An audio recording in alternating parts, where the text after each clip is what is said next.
This program features live coverage of an African safari and may include animal kills and carcasses. Viewer discretion is advised.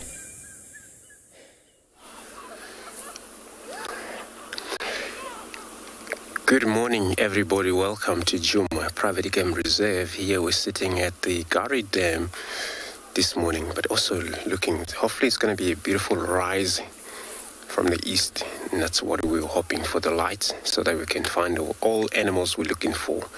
So jump aboard to your very own live safari through the African bush.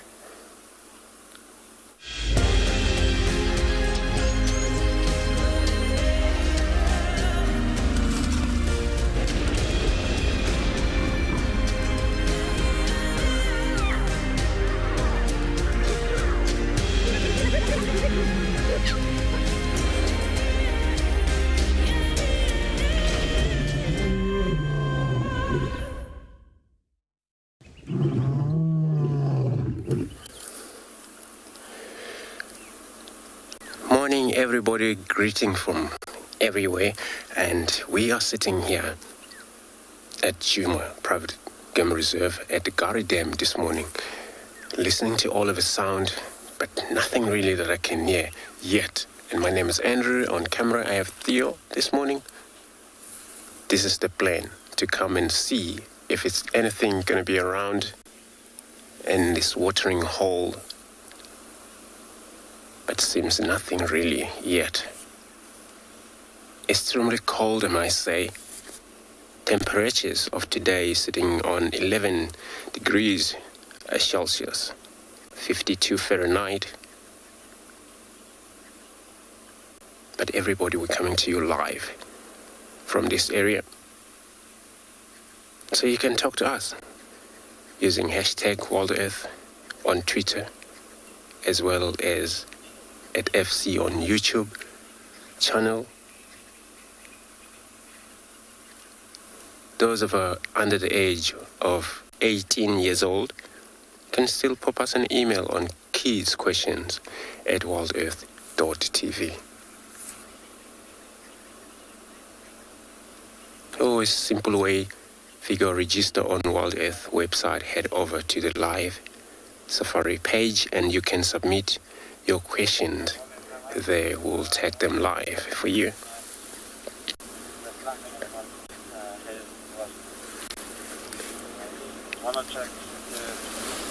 So this morning in this area will be myself, Trishal, Juma, searching around for anything we can find for everybody. Gala Nick will be on, and then Prideland Mike will be doing walk. Tswalu Joanne hopefully also show up, so we can also help each other looking for the animals for everybody.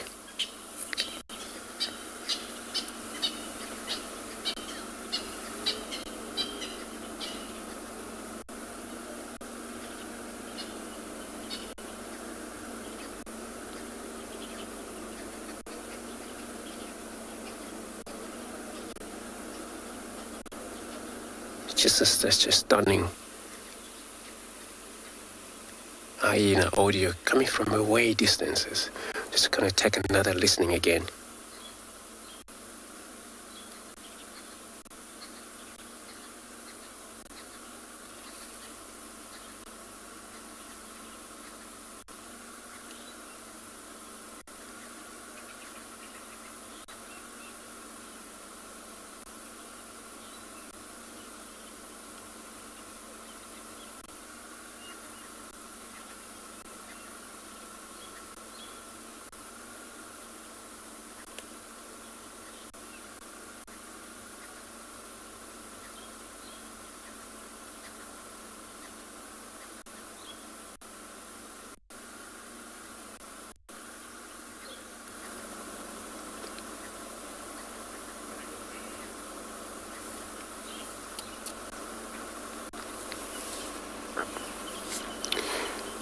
Craig, you're saying you're looking forward for this morning bumble, which we are also looking forward. I mean, just to track all of these cats. If we ever found their tracks, leopard, lions, or maybe hear an audio of them, we are very much interested to investigate the area, have a look around, and find them.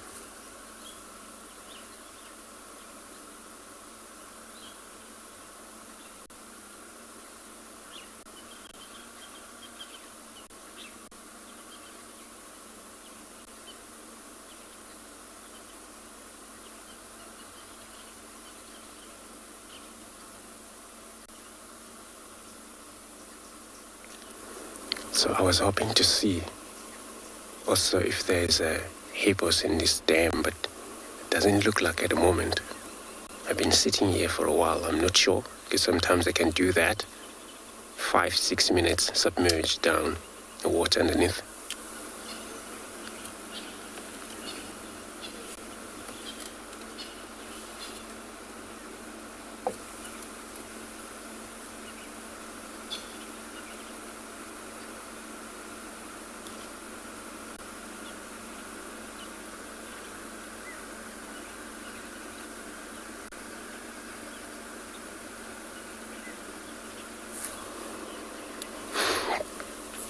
So everybody, I'm going to move forward, search around for what we're going to find. For everybody bumbling around. So let's quickly take a look at the weather on all our different area.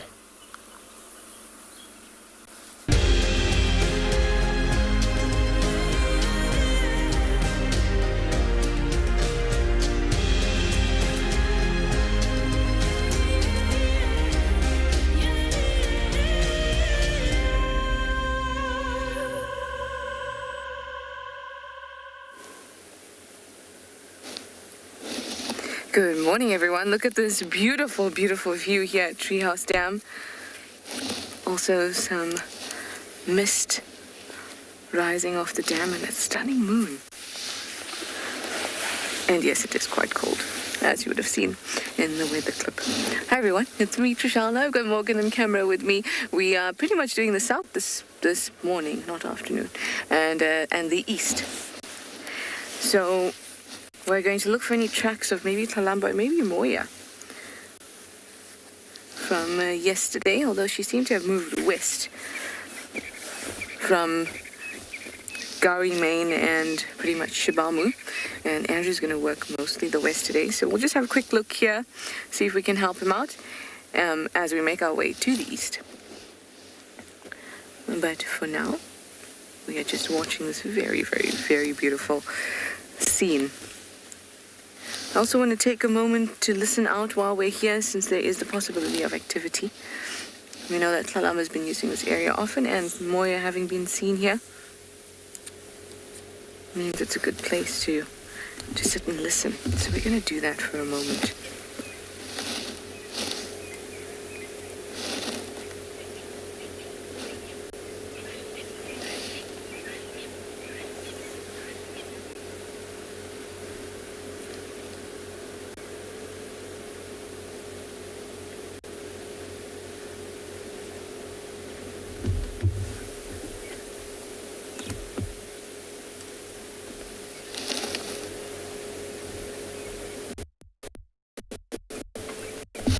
Grey hair in here, on the hunt.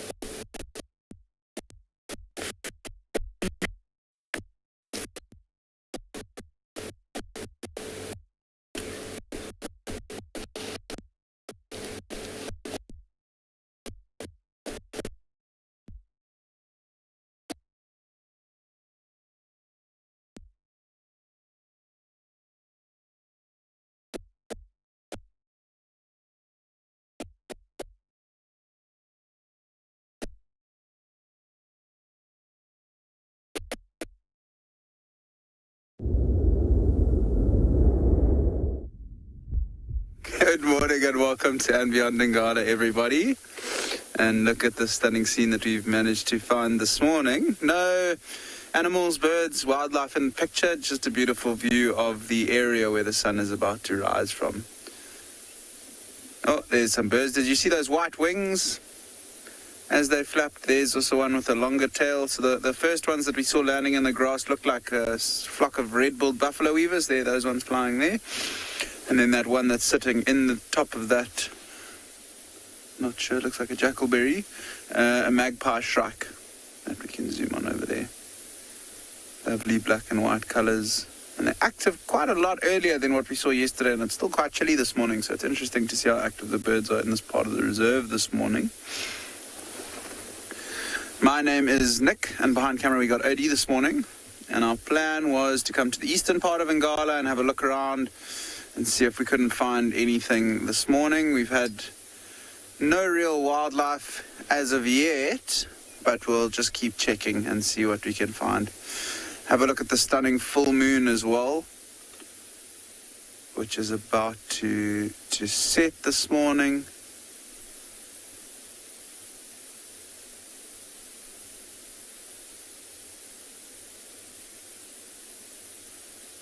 Starting off the morning with a little bit of scenery.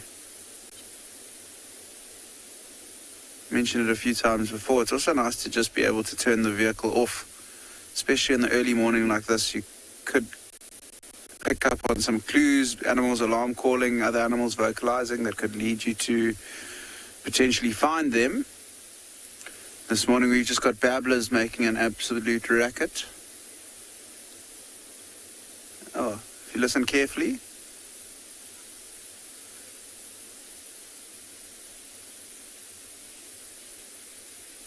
There's also two little territorial calls of a blue wildebeest down and to the left of the moon, but it sounds like it might be in that thicket at the back.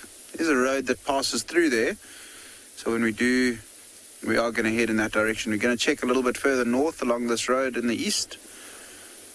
Make sure we're not missing out on any fresh tracks or signs of any animals. We've got no specific target this morning, but whatever we come across, whether it's fresh tracks of an animal or whether we come find something, that's our plan for this morning. Just have a bit of a bumble.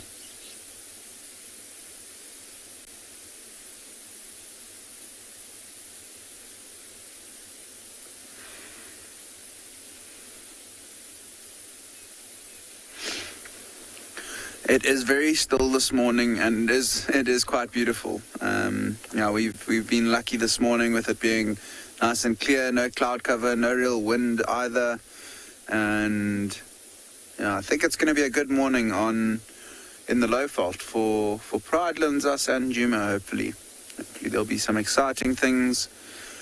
If you have a look there, right at the middle, you can see the colours popping a little bit more prominently, and I think that's where the sun is going to rise, pretty much above that tree right in the middle there. I think we've still got a while until sunrise, I think probably a few minutes.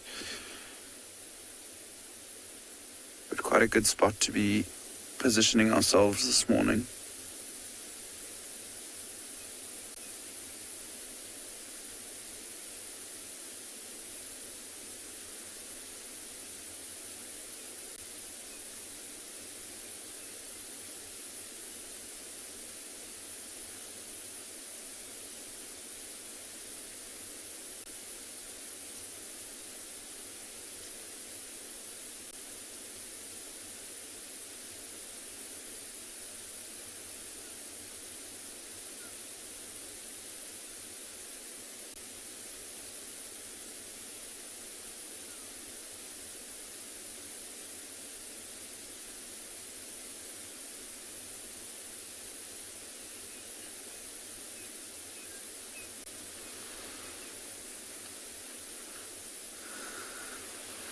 Right in the middle there of the trees, you can just see it starting to light up a little bit, so I wonder if that isn't the sun.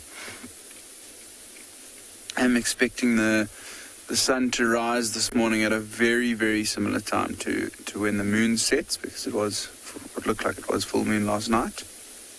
I'll have a close listen.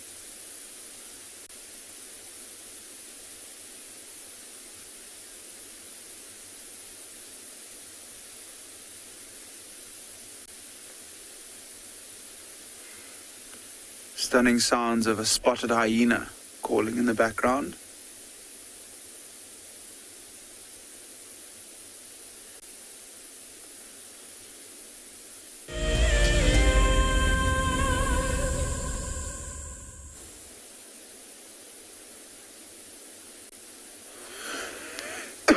Excuse me. And I think what we're going to do for the time being is just sit tight right in this position and see if we can't watch the sunrise this morning. Look how the colours in the skies are really popping. And while we do that, I'm just going to take a few moments to listen to what's happening around us.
Lots of hyena audio coming from a little bit northeast of our position. It sounds like there are a few of them.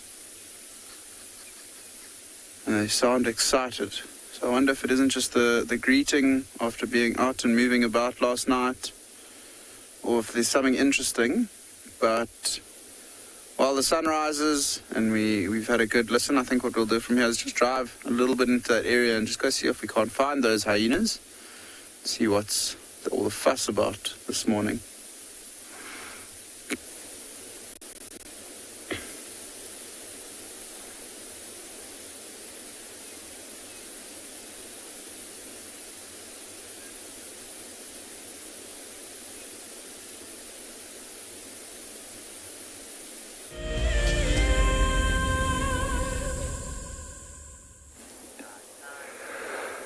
A beautiful sunrise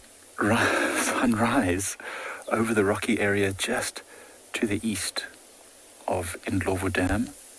What will today bring? I have no idea, but hopefully something exciting. Hi everyone, my name is Mike Anderson, behind the camera is Craig, and this is Eco Training's Pride Lands Conservancy, where last night, just through our camp, we had a visitor. You can't see it very, very clearly, but just over there is a track, a nice compact small track of a leopard. Okay, there's the back, the pad, and the toes are just 2, 3, 4 over there. There's another track just there, and another one there, and there, and there. This leopard walked straight past our camp, right towards the rising sun. Now it looks like there were also hyenas in the area last night, so it could be pretty interesting for us to walk in that direction and see what we can come up with. Hopefully, we'll get a glimpse of this leopard. It looks like a female. It's quite small. In fact, I see Morris on the other side of the dam. I think he's probably having the exact same plan. Morris is just down there. He's probably also following. He's stopped, though. I wonder if he's maybe spotted something. In any case, it's going to be an exciting morning. Hopefully, we'll come up together. Teamwork makes the dream work, right? So hopefully Morris and I, and we and Morris and us, will be able to find something down there towards the rising sun. But in any case, a beautiful morning.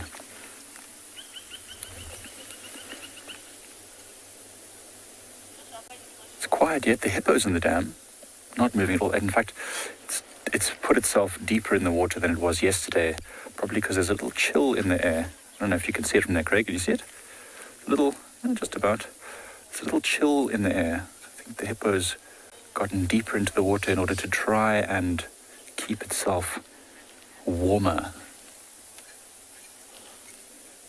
Well, we are going to send you over, whilst we think about our plan, to Andrew at Djuma.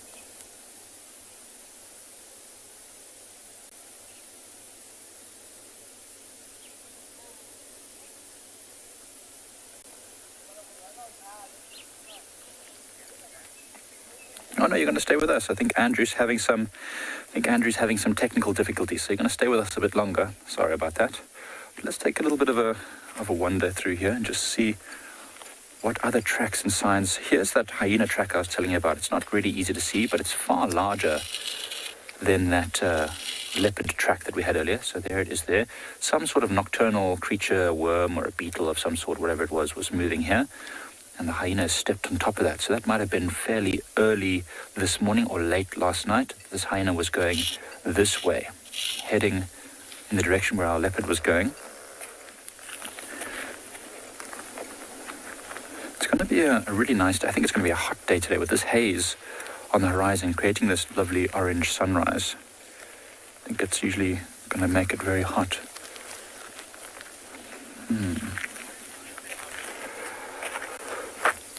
Lorna, that's a great question, and we are currently trying to find out exactly how many leopards are moving around Piedlands regularly.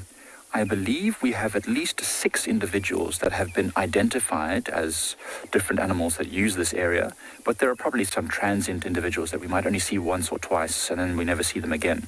Pixie Pan's youngsters are now getting old enough to start separating from the mother. The other day, she was spotted with one of her youngsters at Leopard Dam.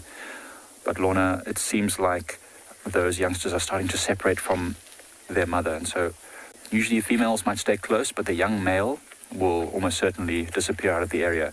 He will get chased out by any large males that might be resident here.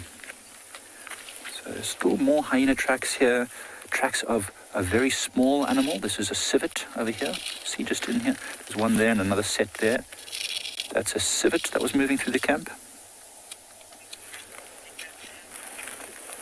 All right, so whilst we check what other animals have been moving around here, we'll try and send you to Andrew again.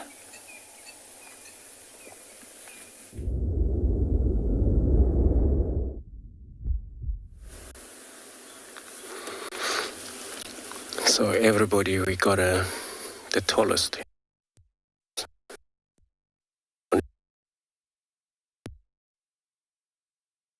Giraffe feeding in that woody area.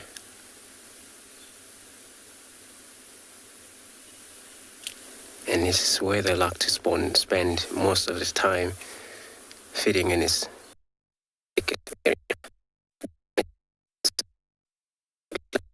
They will look, could be more than one.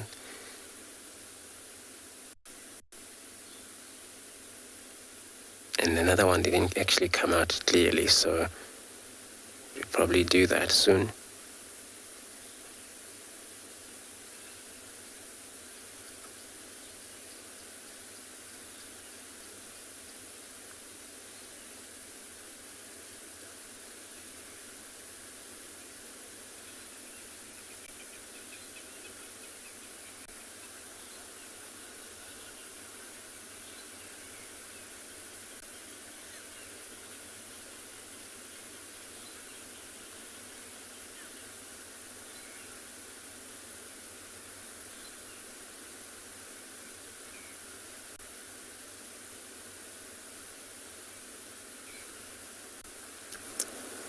And definitely we're looking at the male, but looking at this horn, all you see a perch of white on top of them, but also thicker shape of these horn.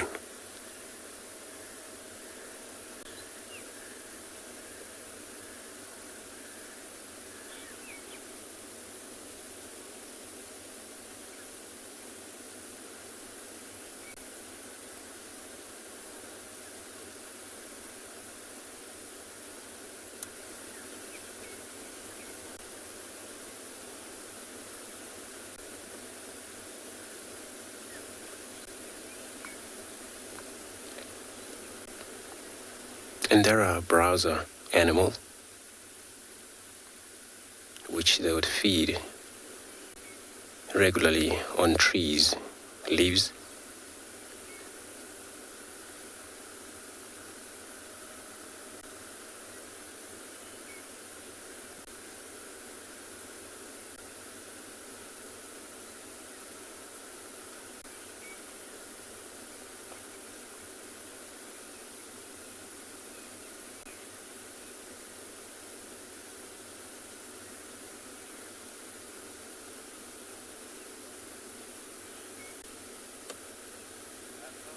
And in that case, sometimes they can be so picky, choosing where they have to be in a daily basis, depending on the foliage and all the different species of acacia they need to feed on.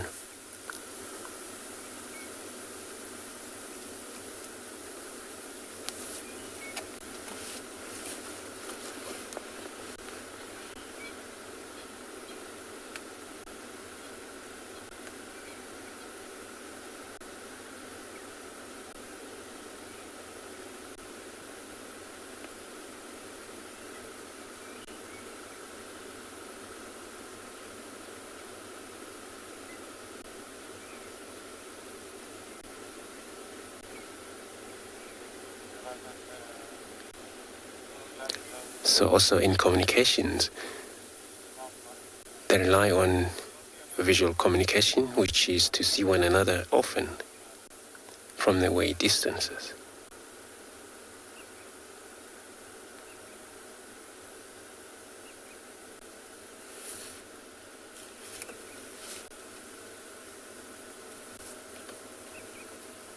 And that's why their ears very paley, sort of whitish.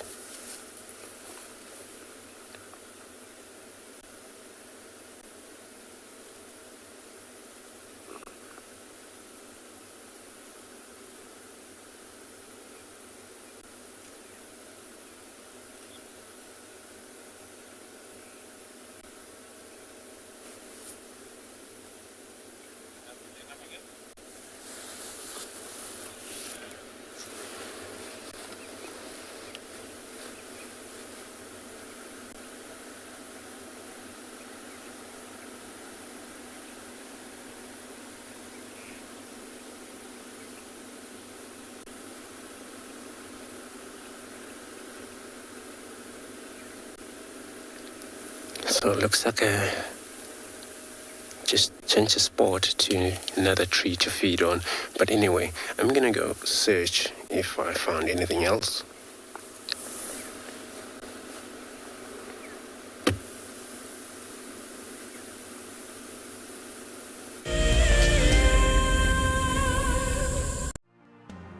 Hello everyone, my name is Elmarie and I'm very excited about this drive. My husband Kleinhan bought me this Ticket to Dream for my birthday as a present because he knows I watch Wild Earth all the time. I couldn't be more happy. I've never had such a great present in my life before. If you want to go on safari with a Wild Earth guide, whilst honing your bush knowledge and of course featuring in one of our shows, then head over to our website. Okay, my favorite part about Wild Earth is the characters, and then of course I love the bush and I love Africa, and just the fact that I can follow every day, that's one of my favorite things. Sign up to be a Wild Earth explorer and you could be making your first ever on-screen appearance. Being on a live drive on Wild Earth is really great because you can actually now smell the bush, see the animals in real life. You have to really make a plan and just do it. As one of the industry's best and Fagasa Indoors training institutes, NJ Moorfield Guide College produces professional guides of exceptional caliber and gives students from around the world an incredible experience. NJ Moore offers courses to suit all types of interests. The full-length career course results in a Fagasa accredited qualification and the option of a 6-month internship at one of Moore Family Collection's luxury safari lodges. Shorter courses are a great introduction for those considering a career in field guiding or even a life-enriching experience in your gap year. With spaces still available in July, don't miss out on this fantastic opportunity to live your African dream.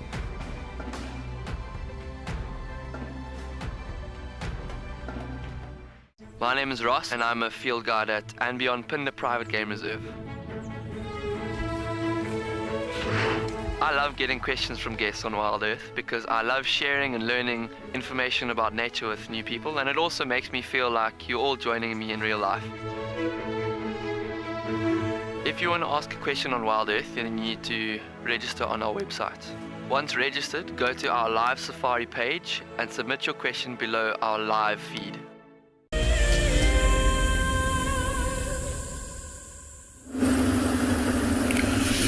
So we've checked that area where that hyena audio was coming from. No real luck in the area. We didn't see anything. There was no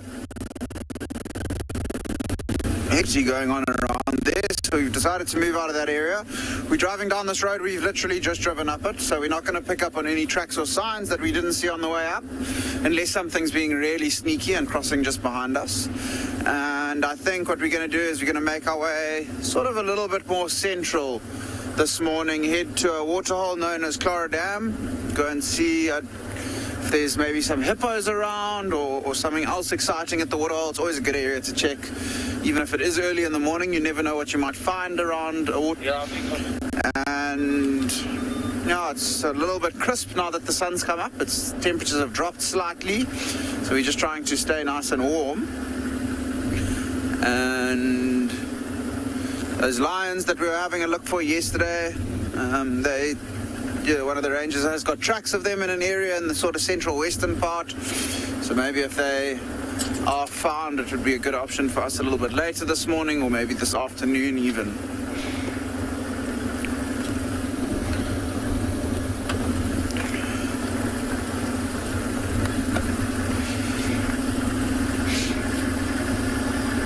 The road that we're currently on is known as Buffalo Flats, and this whole area is known as Buffalo Flats as well.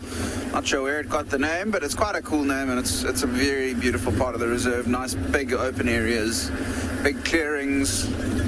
Massive flock of red-billed quilias just flew out from almost underneath our car.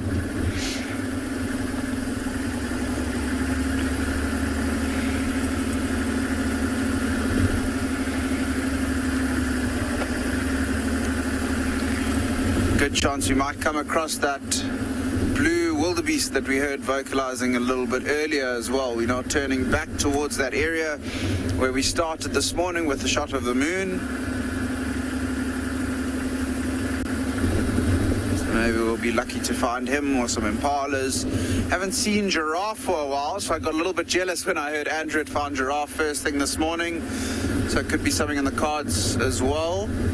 But we'll just have to wait and see. That's the lovely part of these mornings in the bush. You never really know what to expect.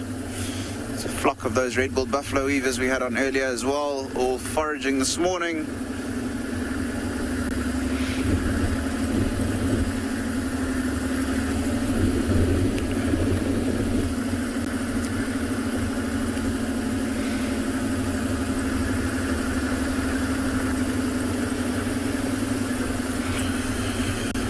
So this is a new road that we've just turned onto. No one has driven it yet this morning. So there's a good chance we could pick up on some interesting tracks along the road. So we'll drive it a little bit slower and just make sure that we carefully check so that we don't miss anything. Even if we're not going to try and track and find animals from the tracks that we find here, it's always a good idea to just keep a lookout so that if there is another guide on the property who's keen on following up on something like a leopard or lions, and we're deciding not to, then you can always let them know which area it's in and which area they can come to have a look and see if it's going to be worth following. For the time being, it looks like tracks of one elephant bull walking along our left-hand side of the road.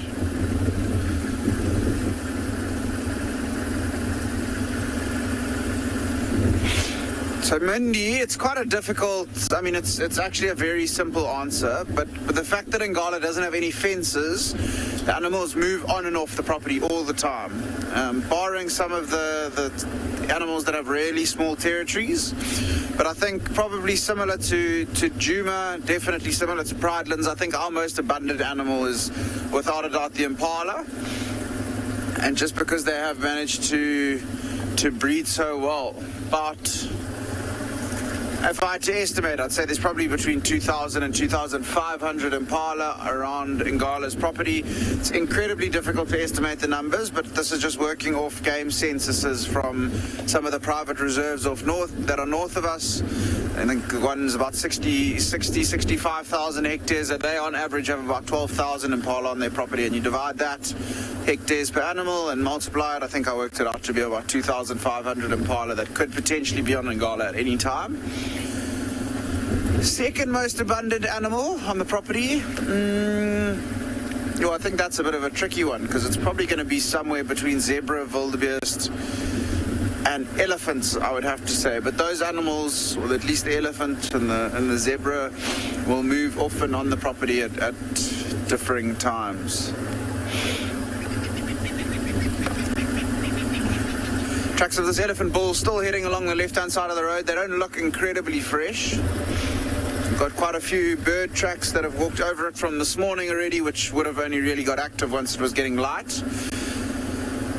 So maybe from some stage last night he walked along the road trying to get from A to B while feeding slowly.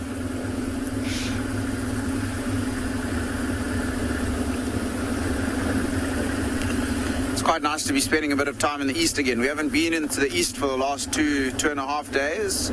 All the action's been in the central parts and the west.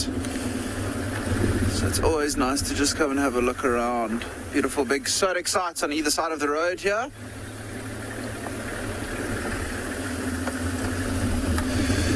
So we're going to keep checking along this road, keep following these elephant tracks. Maybe we come across them in quite a distance and pop past the waterhole known as Clara Dam. But for now, we're going to send you over to Mike at Pridelands, who's on bushwalk.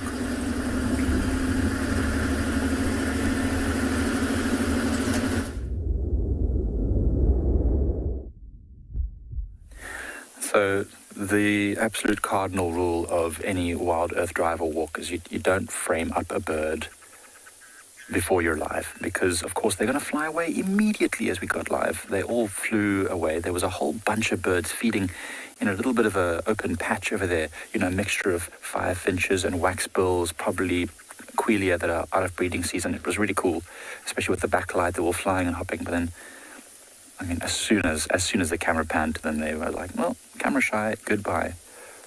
But there's a few other birds up here. In fact, I don't know if you'll be able to see, just hopping around in that tree, there's a bit of a silhouette of a bird in a knobthorn, and I don't know what it is. Of course, today, in my haste, I forgot my binoculars, which is always a disaster, but it looks a bit like never mind, there it goes.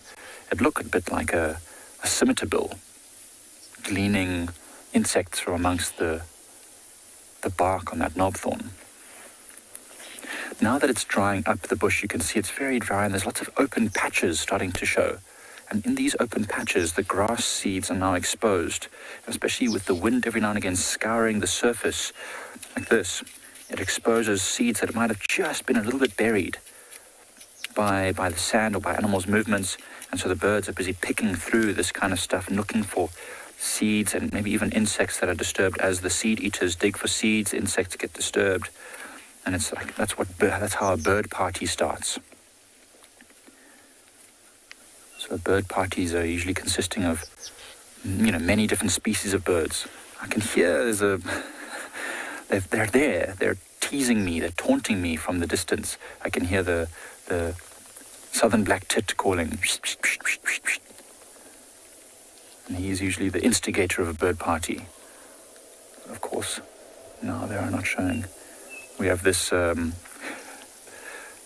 bit of a joke that we always have, because every time we see a bunch of birds on the road and I say, oh look, there's some birds there, Jan Hendrik happens to take one extra step and then the birds all fly off, and I'm like, oh, classic. Anyway, let's keep walking up this road. As you can see, still walking on that same road where we had all those tracks. So there's some bird activity that's been here. You can see all these small tracks here. These are from that very same group of birds that we were trying to frame and show you earlier. So this is a mixture of doves. Where can I see a dove track? So this is a dove here. So this meandering kind of looks like a drunk person walking, meandering up and down the whole place. Then there are these little tram line tracks here. These are from small seed eaters that hop, things like waxbills and firefinches and other small birds. And then there are bigger birds like this one here. So this here is probably a larger dove, something more like a ringneck dove or a Cape turtle dove. That big track over there. Here's a better example. You just come over here. There's a much better example of a large dove walking, kind of waddling along. Lots of interesting tracks here.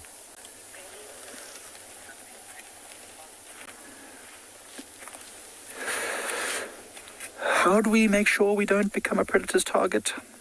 I suppose luck more. No.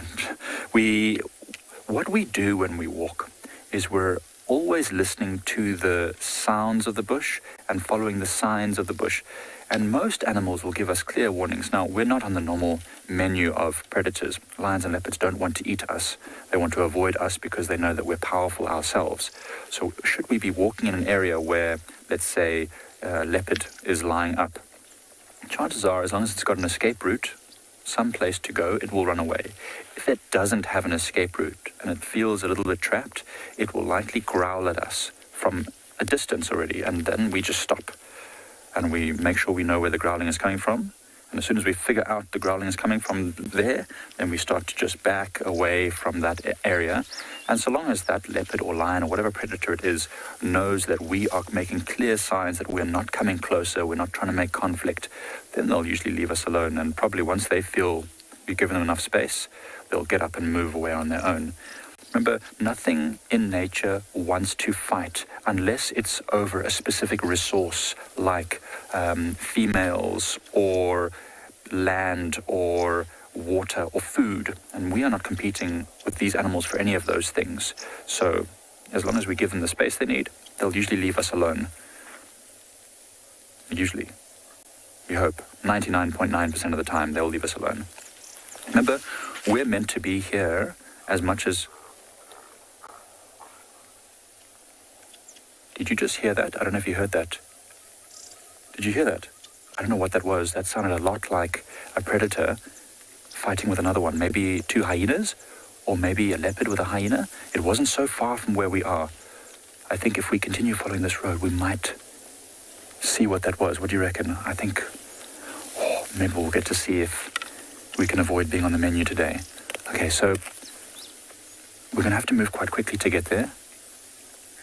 But I love it when there's some signs of the bush that lead us to, hopefully, something exciting. So we'll send you back over to Andrew, but we'll keep you updated.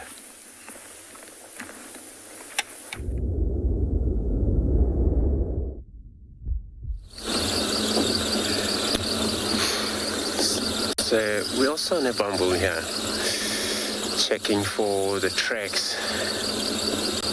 Know that lioness she's been calling out about last night, but her tracks has been all over here and no luck.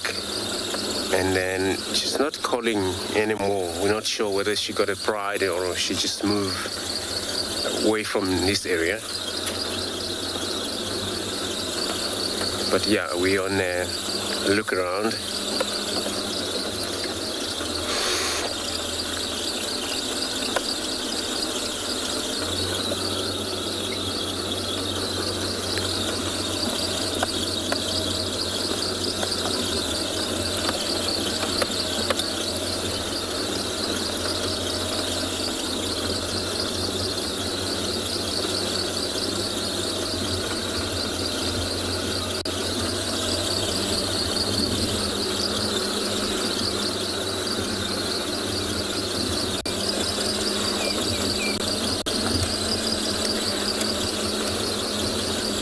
Cats at night, they move huge distances. Some they would be stationary, those that don't want to move too much.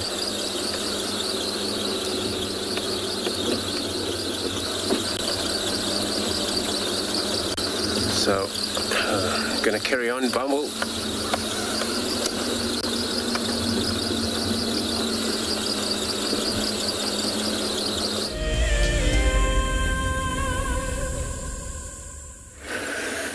We are just mulling about Tswalu.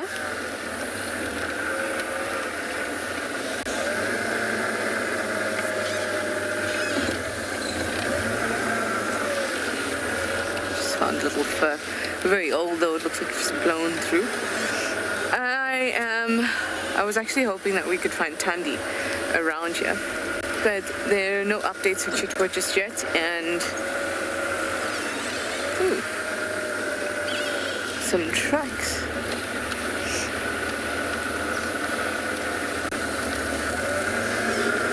Never Sometimes what happens is an animal steps on top of its own tracks, like a bird steps on it, like a mongoose track, then a bird steps on it or something like that, and every now and then it turns out to look like a cat track, and you go, ooh, and then you look closely and you see there's not a single track anywhere else, but there's bird tracks and mongoose tracks, and everything working together to fool you.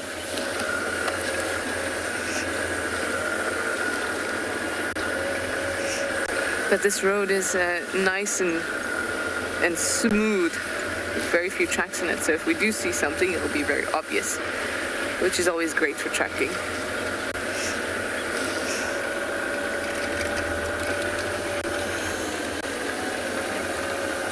There's some multi-fast moving elephants here.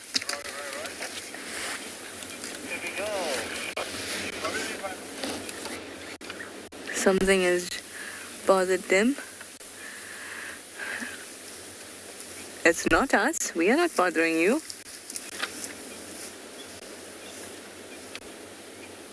See that stiff tail? There we go. There we go.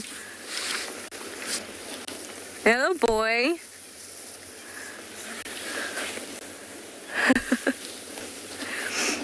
You know, when it comes to elephants charging you, it's the times you least expect it, and that's when you've got to be a little bit more firm.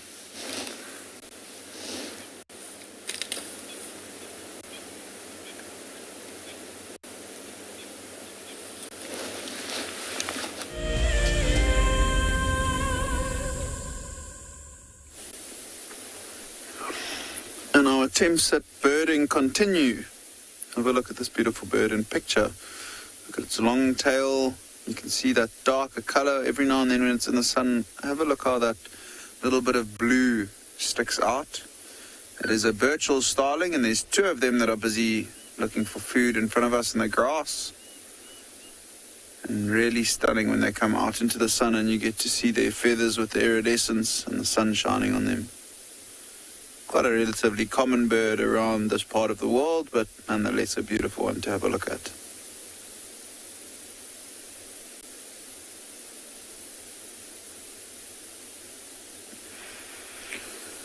We have also made our way to Clara Dam, which we are currently sitting at. It is incredibly still this morning, and you can see the beautiful reflections of the trees in the background. Really nice sounds around us as well. There's a gabar goshawk that's busy calling and flying above us, which is almost impossible to get on camera. But to hear it is quite cool nonetheless. You can see right in the middle at the bottom of the picture as well, just another one popped up. We have got two hippos. One a little bit shyer than the other. You can actually hear them blowing the air out when they get to the surface and rise.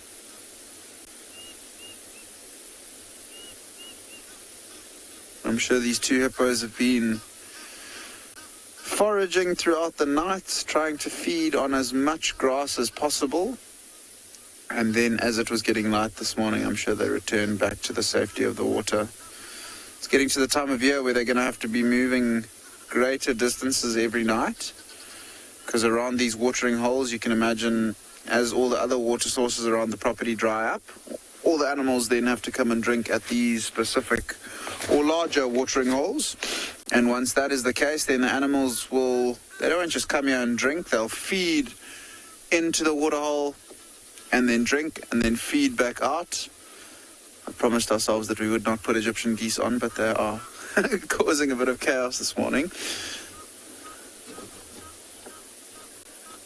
See the two of them that have been chased off by the other two flying away.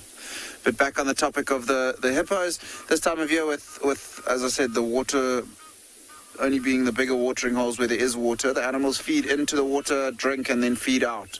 So there's a lot less grass for these hippos to feed around or closer to these dams. So the hippos have got to move for greater distances in the evening, which might make them a little bit more tired. These two seem pretty content this morning inside here. It's actually quite crisp still this morning, so I wonder if it isn't a little bit warmer for the hippos inside the water. I don't know if you've ever had a swim in a swimming pool in a freezing cold climate. And when you actually get in the pool, it's much warmer than being outside of the pool.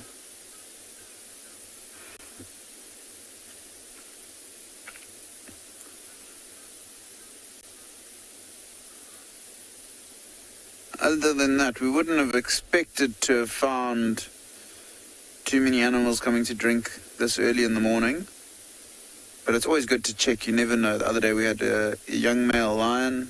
I'm sure some of you know him as the Birmingham young male, on a kudu carcass here, which I think Marcus actually was able to show some of you. And that's why we came to pop past this waterhole and just have a good look and check if there was nothing around. But just the hippos and our resident Egyptian geese, which are causing chaos as always. They're very territorial around their water holes. They like to chase away every other bird, especially other Egyptian geese.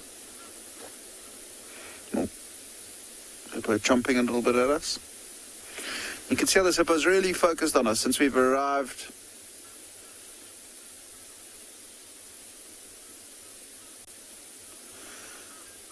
So Charlie, if this waterhole were to dry up, I think the question was how far will hippos travel to find water bodies, if I'm not mistaken. If this waterhole dries up, they've got to walk very, very long distances sometimes. Sometimes they can walk a couple kilometers and they'll find another waterhole somewhere.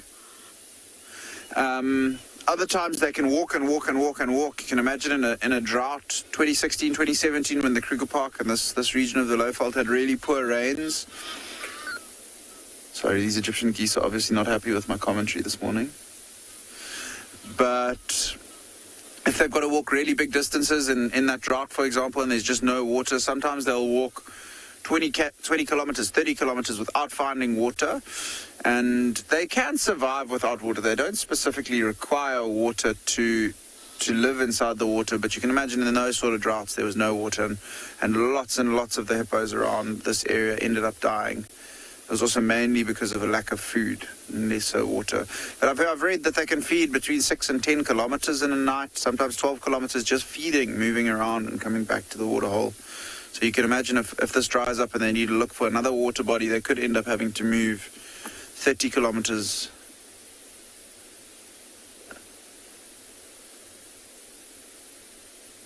And in those situations where they just can't find water, they'll sometimes go and just sleep underneath large trees on riverbanks, down in small drainage lines where it's a little bit cooler.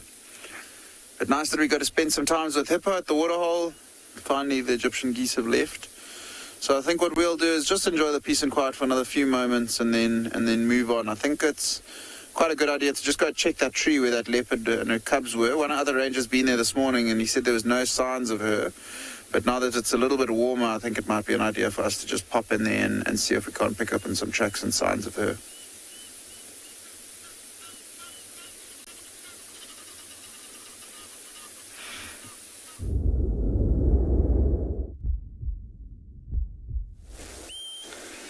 Good morning everybody and welcome back to Tswalu Kalahari. We're starting up almost the way we finished yesterday evening, just looking at that gorgeous moonset, and I've been looking at some of the stunning sunrises that you've been getting in the Lowveld this morning, but just from a complete different note, just looking at that hazy moon structure happening where it's busy setting with a bit of a mirage happening there in a far distance this morning.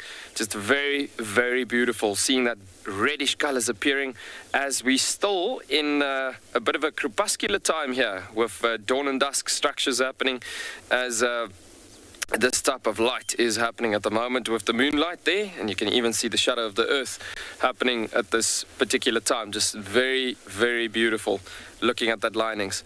Yeah, good morning everybody. I'm Johan and I will be your guide this morning in the Kalahari, and behind the camera this morning is Gerrit again, and we will be your team in the Kalahari this morning and bringing the beautiful views of the Kalahari to your, shall I say, TV set this morning. Is very, very beautiful seeing what we are dealing with here. And we started this morning already with that gorgeous moonset, moonset coming through, and beautiful colors coming through as the shadow of the earth is also disappearing there slowly but surely, with the sunrise coming up finally in the Kalahari approaching our horizons, but very, very beautiful. So As we're looking at this gorgeous setting we have come across a beautiful fresh set of tracks from last night of some cheetah in the area.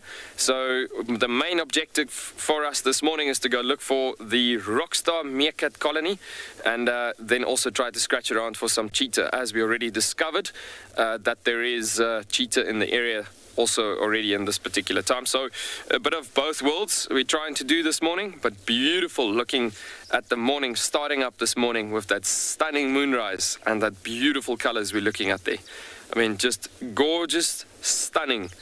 Always a treat to start a morning like this with that stunning moonset coming in.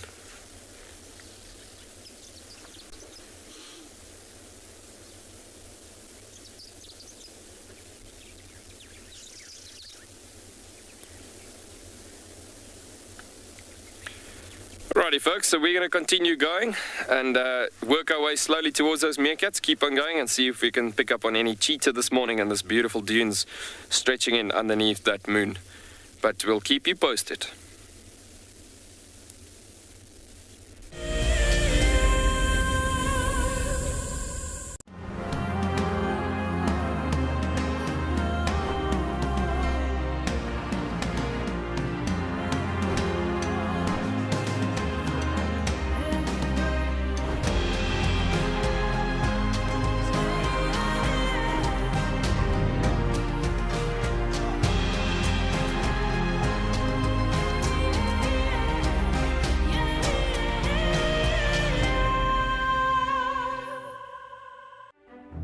Across Southern and East Africa, the Endangered Wildlife Trust works tirelessly to save species, protect critical habitats, and benefit people.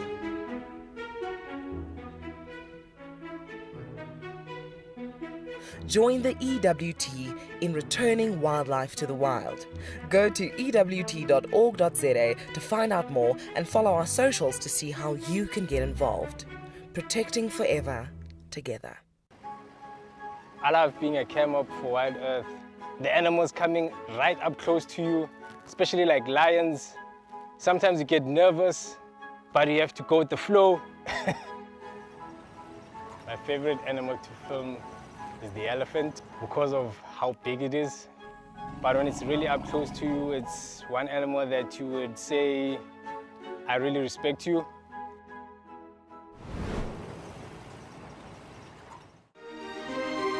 Guys, just watch what's happening. See, watch the elephant, watch the lions. See, the first ones to run are the cubs.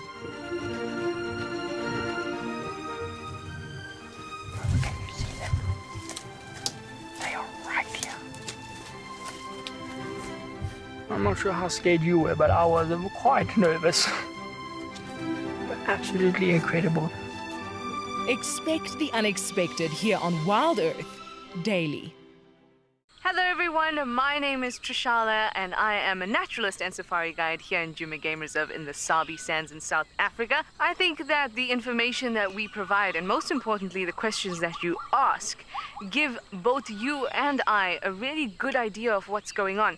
My friend Fernando here, he's a flat-necked chameleon and I love them. They're just these gems that you manage to find in the bush. Catch up with the guides daily here on Wild Earth.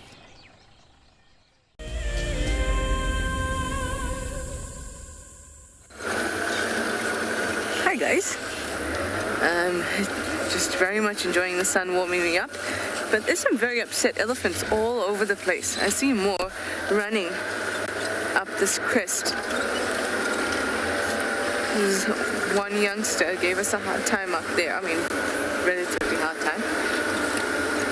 So normally if they approach and then they can see that, you know, you can stand your ground, they'll turn around and go, and this one just wanted to have a go at us. So we did what you should do in that situation, just turn around and go away. Do not hover if the animal is unpredictable.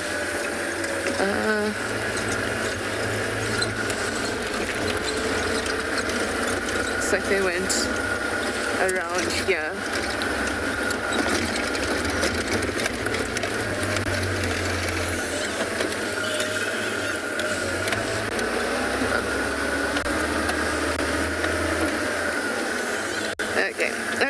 Okay. Okay. Okay.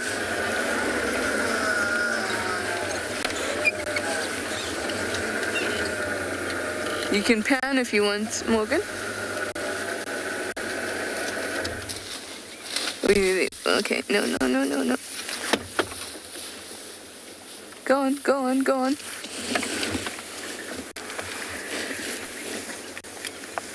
Now you see what I mean. There's the female with the ear. They were at Twin Dams yesterday.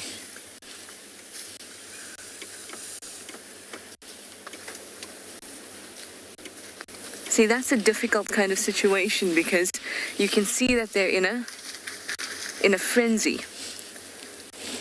It's not that they're it's not as if they're angry with you. They're just in a frenzy. And you don't know what can happen. So it's an uncontrolled situation, a situation where you that's why they were running in this direction and they reversed into that little road just to make sure that we could easily and safely move forward into the open clearing without, if it did get bad. But if we were on this road and they came out onto this side angry with us and we had to go straight, there's more elephants to get into. So that's what we don't want. We want to be able to have a clear escape route in the event that they become so unpredictable that it's dangerous.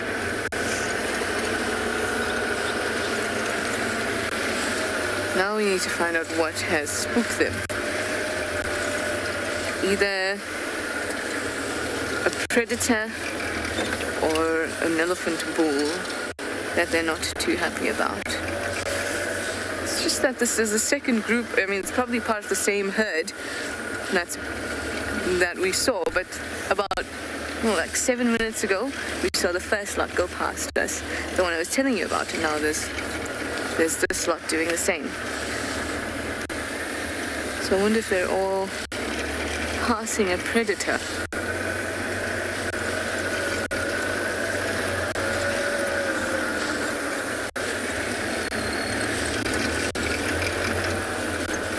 I'm not seeing tracks though. I think I'm going to go out onto Gari Main and just have a look. If we find a nice big bull, that's probably the reason. Although I can't imagine why it would be a prolonged reason, two different sets of two different portions of the herd running with the same type of urgency.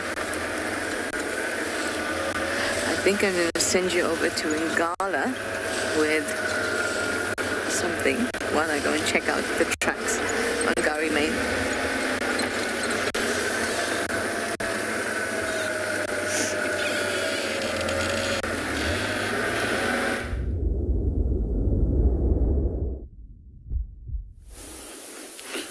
So if you remember earlier, I mentioned that there were Gabal goshawks calling, 2 of them, and we drove a little bit further forward. It was just out of picture behind a bush. And look, they're sitting beautifully in the sun. It's the Gabal goshawk. And if you listen carefully,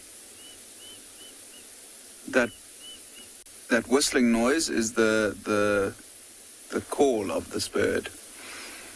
Beautiful little bird of prey, and quite a tricky one to frame up because they're usually quite busy little birds and they tend to fly away. This morning I think it's just perched, vocalizing and waiting for it to warm up a little bit before it starts to move around and hunt. Once it does start to hunt, it will mainly be going after birds, a variety, pretty much any bird that it can catch. Apparently up to about a francolin size, which is probably a similar size to that bird. Just to show you what it looks like as well.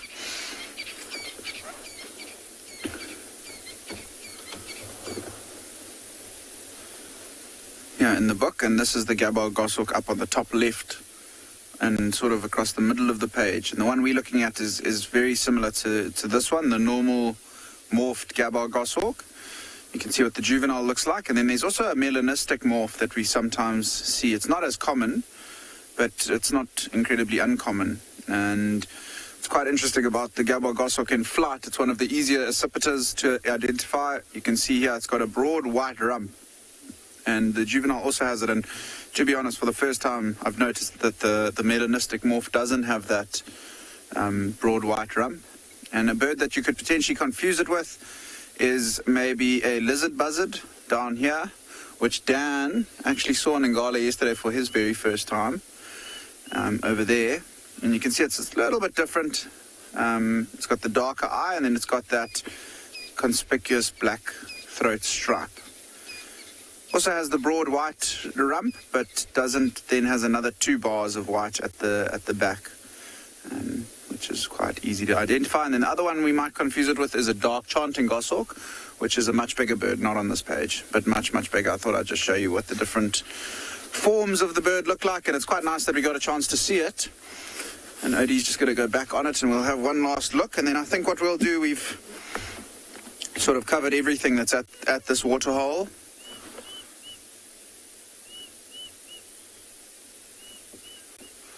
So yeah, I think we'll just listen to this one calling and see it for a little while and then move on, because it's not doing much, I think, while it's still cool this morning. It would be unbelievable to try and watch him hunt, but I think it would be very, very difficult to get. Although Odie's camera work has been superb this morning, I still think with this bird flying at the speeds that they fly through the vegetation would be quite tricky to get on. So I think from here, sun's now risen, it's nice and warm. I think our plan is going to be to head back to that tree that we had the 3 leopards in.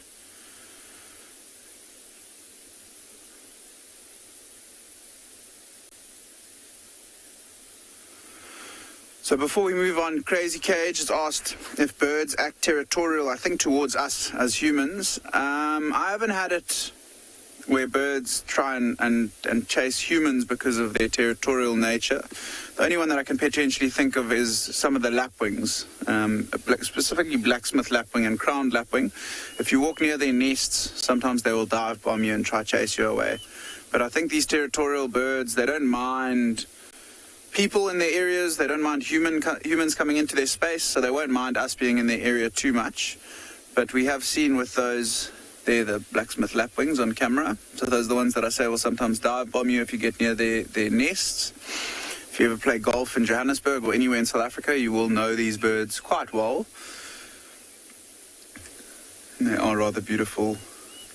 Also often overlooked, similar to something like an impala, probably an impala of the birds, because they're quite common, but they are beautiful with their black and white colorations. And they've got quite an interesting call, like a tit, tit, tit, tit, tit. And I think that's where they got their name from, blacksmith lapwing, almost like a blacksmith hitting away at some steel. But I think we've covered pretty much everything at this waterhole now. There's not much that we haven't touched on. And I think from here, as I said, we'll head towards where that female leopard and those 2 youngsters were yesterday morning. And they were there in the afternoon as well. But as I said, they haven't been seen this morning. One of the rangers did go and check, but I think it was still quite cold. So let's go now that it's warmed up and just go have a look around. We might scratch here and there for some tracks and signs. If we don't find them at their last position, which I'm not expecting because Rule said they weren't there, then we'll go check down towards the Timbavati riverbed, see if we can't find some tracks of them. It's quite a good thing to keep working on these leopards, because we saw our relaxed vehicle struggling a little bit this morning with it being as cold as it is.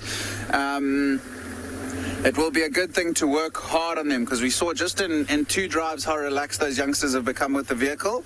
And I think if we don't keep working at them and they disappear for a week or 2 weeks, not disappear, but if we don't find them and don't continuously view them, they might get that shy nature again. But that's our plan. We're going to keep driving and see if we can't head into that area.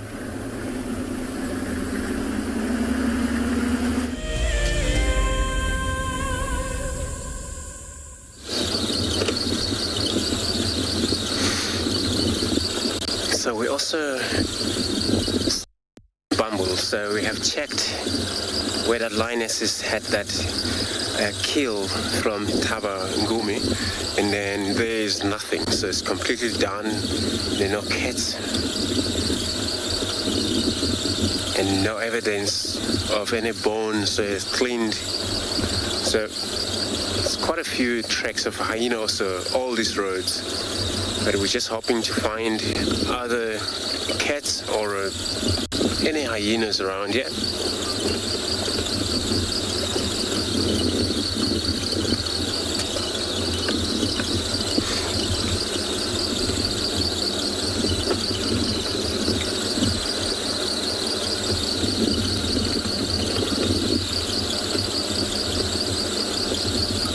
We know that all the activities happened last night, but there's still chance. Oh, a young elephant there in the bush somewhere. I gotta have to move forward. Oh, there's one ahead of us. So I've got a herd of elephants, which is great.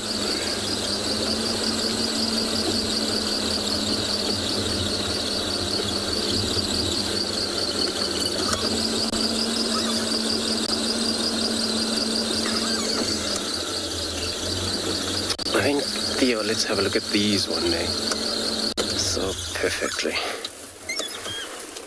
So we've got a breeding herd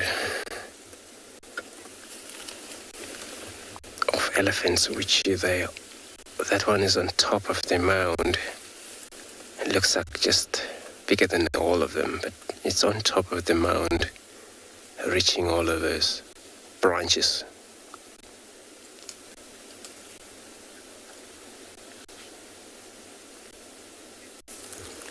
So we're probably gonna watch them a little while.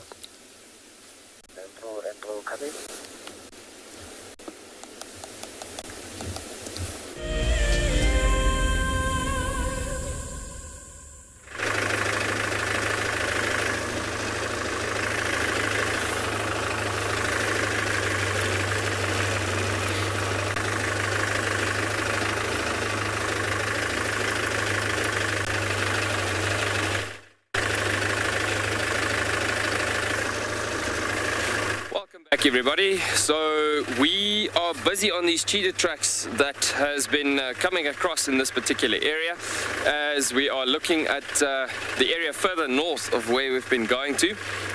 Tracks have been coming through at the base edges of this hill and coming through in this area, this block just further south of us, and literally just been coming through in this area. So now what we're doing is we're closing off the block, and we're literally just looking at tracks possibly crossing here. The last block where these animals have been in is this area to our left hand side. And so now, first things first, as we do most of the time in the Kalahari, is we got to just check out the tracks and see which blocks they are in, as in just narrowing it down a bit. And so as we get the tracks being closing off in a certain area, then we generally put a tracker on the tracks as we continue closing off the block and so on. But yeah, very, very cool of what's happening here at the moment. We are in huge expectance of these cheetah here, because the thing is, these tracks of these cats are super, super fresh in this particular area. So yeah, we're very, very excited about these tracks that we're busy following. If you see this little copy to our right hand side in front, this is actually a very good spot for them most of the time that they like to go up into. And yeah, it's a good vantage point for them that they make use of most of the time in this area, just scanning and scouting if they are busy hunting, even just for a bit of a patrol, just coming through a certain area, just looking around and checking out things and so on. It's constantly in a formality that they, being cheetah, yes, they are in a coalition looking after each other quite a bit, these two particular males that we're busy following here. But bottom line is, a coalition is most of the time much stronger together in this territory. And so as we are having them coming through this area, making use of that vantage point for scouting and scanning, it most of the time comes through to a point where they generally then, just for safety purposes, scouts and scans are also anything that tries to compete against them, like other cheetahs or even hyenas in this area, could potentially be a potential threat to them. So yeah, that is also the main reason why cheetahs would do these coalitions in the Kalahari, because of this vast expanse of landscape actually coming over in these areas. By the way, my apologies for not talking straight away as you come to me. we lost a bit of comms there, but yeah, looking at this area, beautiful, even just driving without me talking as we go. Just very, very beautiful.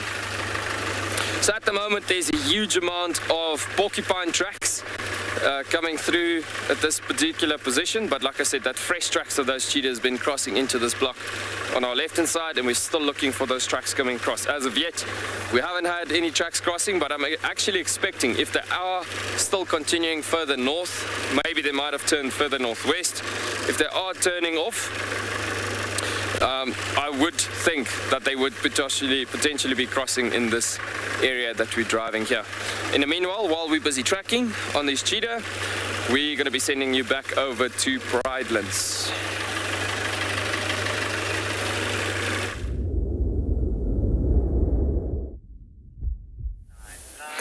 So we've done a bit of a roundabout mission to try and see what might have made that sound, and we think we found the culprit, or at least signs of the culprit. So you can see here, it's not a very clear one, but just back here there's a nice clear leopard track, and this looks like a fairly sizable leopard, and it was moving in this direction. Seems like it was maybe following a group of zebra that were moving here. There's also signs of hyenas, roughly the same age, moving around. So there was a lot of stuff going on. And we're sort of coming up with theories that maybe this leopard's trying to hunt and the hyenas are getting close, and so the leopard maybe growled at them or tried to chase it or something. But then we came across this track here, and from here we can't really tell what happened, because that's a leopard track and it almost looks like it tried to run, or so you see this hump of loose earth over here.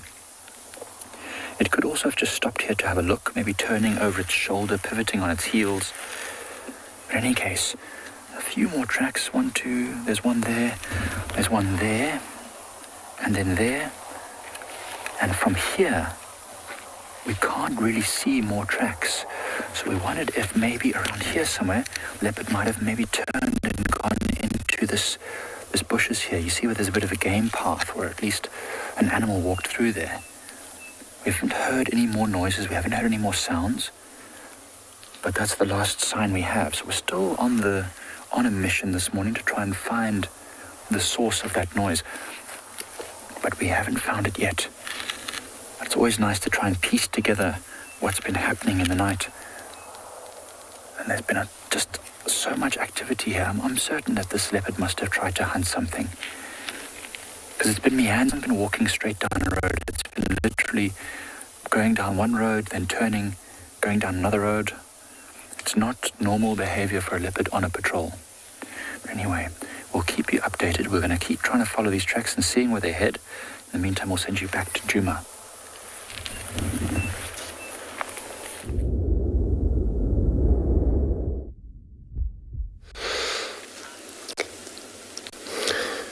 Thanks, Mike. We got these elephants are still with us here. And that one still on top of that mound hasn't gotten down, but it's probably because that trees they're just trying to feed on is probably tasted good.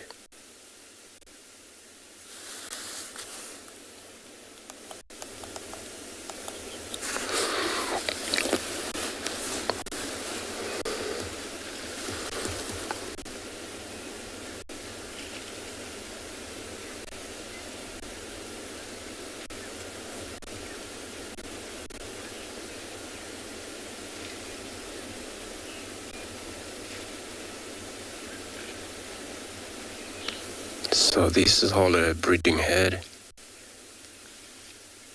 It happens sometimes they're mixed up with all the males. But eventually they will be all separated, especially those already been moved from the herd. They already get used to the males.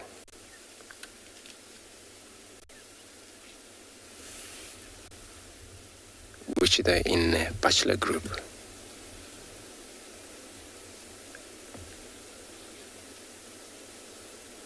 So looking at most various different female there.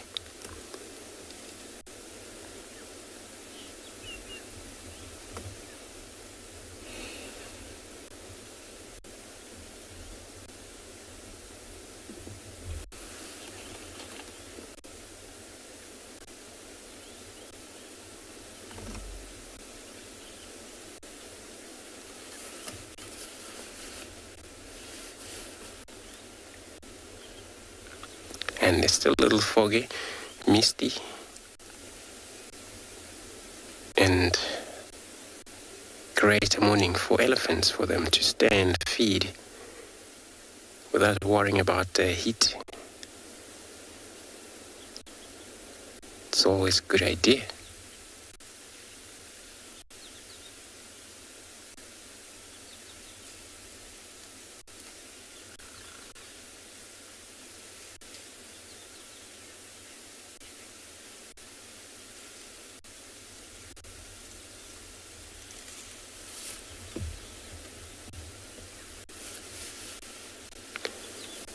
Nick and Nova, you asking if I ever have a close encounter with elephants?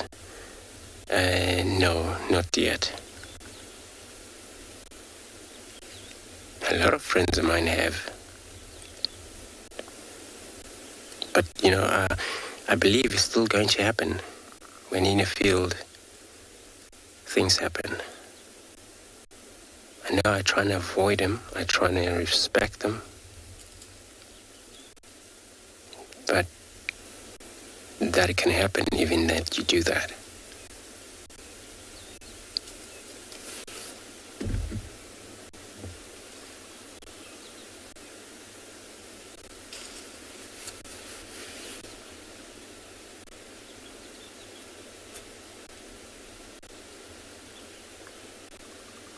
So yeah, I never get charged yet.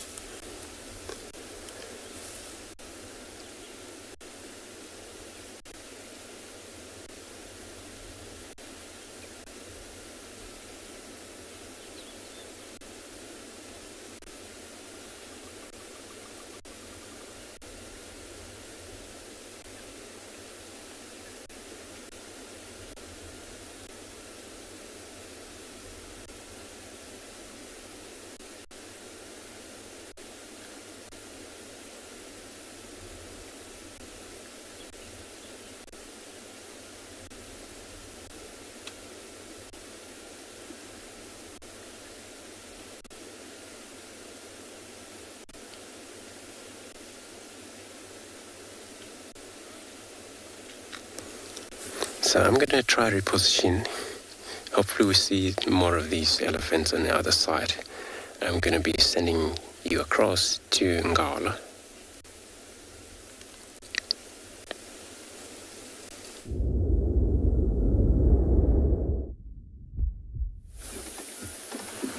So on our way towards that area where that leopardess and her two youngsters were, we managed to find a small bachelor herd of buffalo bulls. 4 individuals that are moving around here. It is quite a thick area with red bush willows, so it's quite difficult to see all of them for the time being. But if you listen carefully, hear that little ticking sound, it is a couple oxpeckers, and there's actually a red-billed oxpecker sitting on this buffalo's back in the sun beautifully, and he's calling at the moment. There we go. Oh, and another one just landed on him. The other one looks like it might be a juvenile. How's that beautiful little yellow ring around the eye and the red bull? And you can see how as the buffalo went through a bit of a thicket, he chased both those oxpeckers off. Quite determined to stay on him. You can see beautiful horns moving in the front there, either side of his head. And look at the skin of the buffalo and how the fur on the back is starting to slowly fall off his body. So quite an old buffalo here, and there's also one that's a little bit closer. Oh, look at what he's doing now, going straight through the bush, no problem. There's another buffalo bull that might come into picture shortly who's got a really bad injury. Doesn't look like an open wound. I'm actually just going to quickly try to see if we can't roll back a little bit. I hope that this bush buffalo thorn doesn't block our view. There we go. And you can see him coming across, and now watch his body when he moves. He's really struggling. He's got a nice set of horns and a really strong boss on the top as well. You can see he's still feeding, but have a look at that back leg. He's struggling. You can see his hip bone there starting to pop out as well. So I wonder if he hasn't maybe dislocated that back leg. Oh. Never nice to see animals with injuries, but the only fortunate thing is that he's still in quite good condition. So it looks like he's been able to move around and feed. and find water. He's not losing condition as of yet. But if Pride of Lions comes into this area and finds him, it could be the end. Really struggling to keep up with the rest. But nice to see some buffalo bulls around Ngala. We're still struggling for the herds. Haven't really come back. I mentioned the other day in that hail-damaged area, there's a big herd that's moving in amongst that area, crossing out of Ngala into the Timbavati and back in. And that's actually the area where the sub-adults of the Birmingham Pride are, the two white lions and some of the younger ones.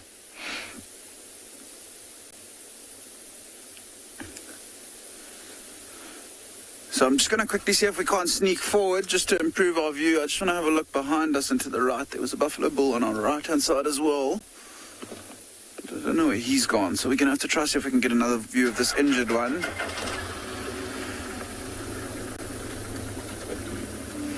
And there we can see him. Daniel was asking if we get yellow-billed oxpeckers. I haven't seen any yellow-billed oxpeckers on these specific 4 individual buffalo. But Daniel, without a doubt, you are correct. We do get yellow-billed oxpeckers here.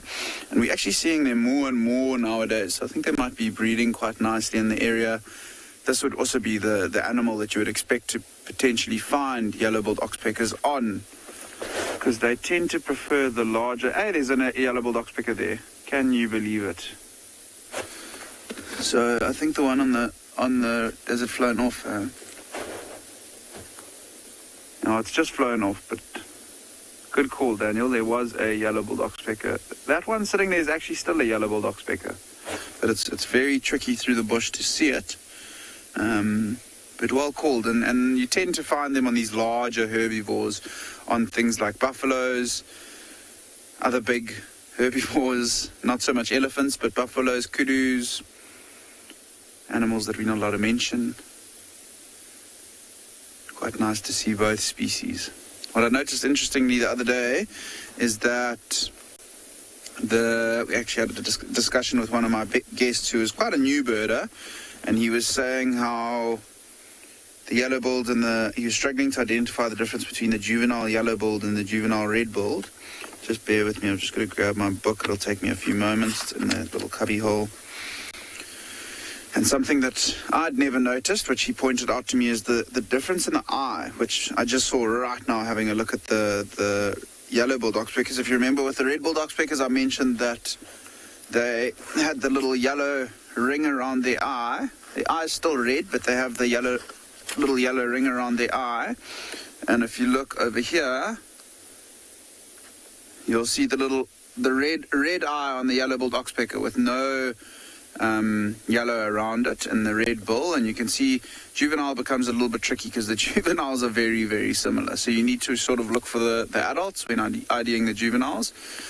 But yeah, this is the difference. The yellow around the eye is quite prominent on the red-billed oxpecker, and then with the yellow-billed oxpecker, obviously it's got the yellow on the bill, hence the name. But nice to see some buffaloes and nice to see some oxpeckers, and well picked up on the fact that there might be a yellow-billed oxpecker here, Daniel. Super impressive.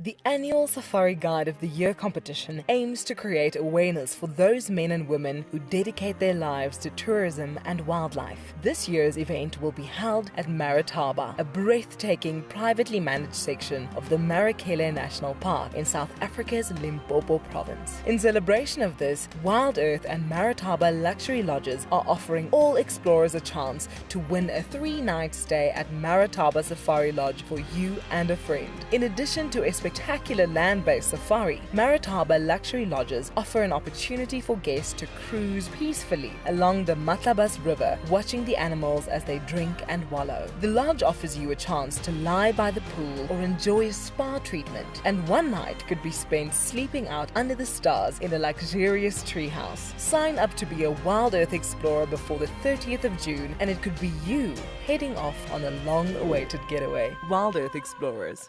It's in your nature. As one of the industry's best and Fagasa endorsed training institutes, NJ Moorfield Guide College produces professional guides of exceptional caliber and gives students from around the world an incredible experience. NJ Moore offers courses to suit all types of interests. The full-length career course results in a FAGASA-accredited qualification and the option of a 6-month internship at one of Mall Family Collection's luxury safari lodges. Shorter courses are a great introduction for those considering a career in field guiding or even a life-enriching experience in your gap year.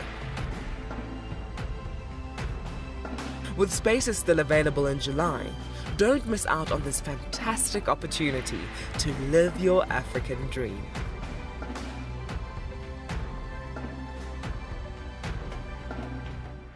My name is Lauren and I'm currently working in Djuma Private Game Reserve here in South Africa.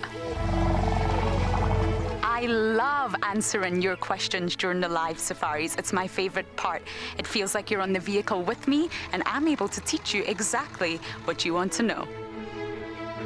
If you want to ask a question on Wild Earth, then you need to register on our website. Once registered, you must go to the live safari page and ask your question below the live feed.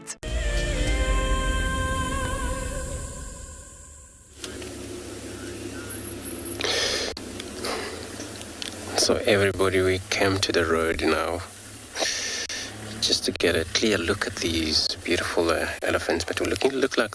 looking at a young male here who is just stationary, standing still. All you see, one of the rear leg, it's resting.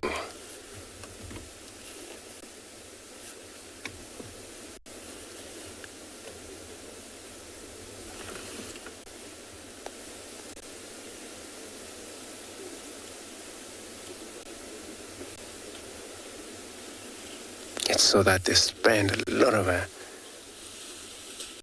hours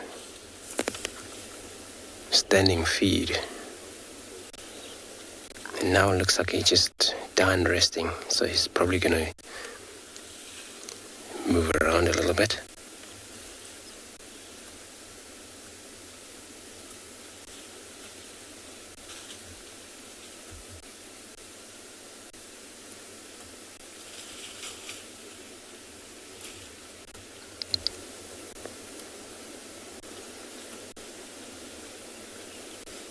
A young one coming out of the wood.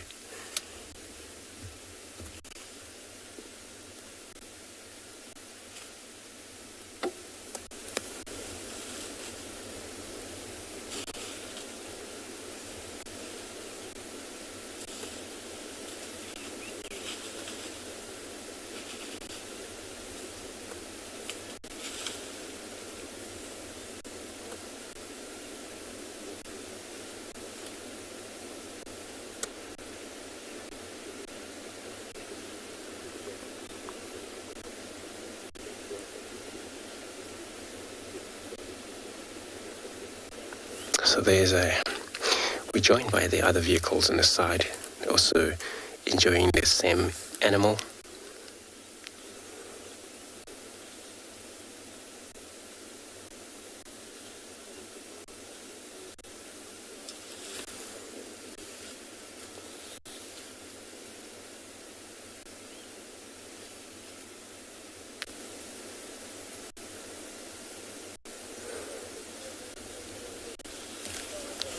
Fully grown male, the height, it's about nearly 3 meters.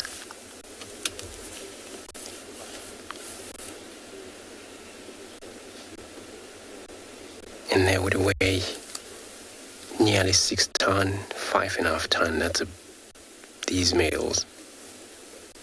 And the females weigh less.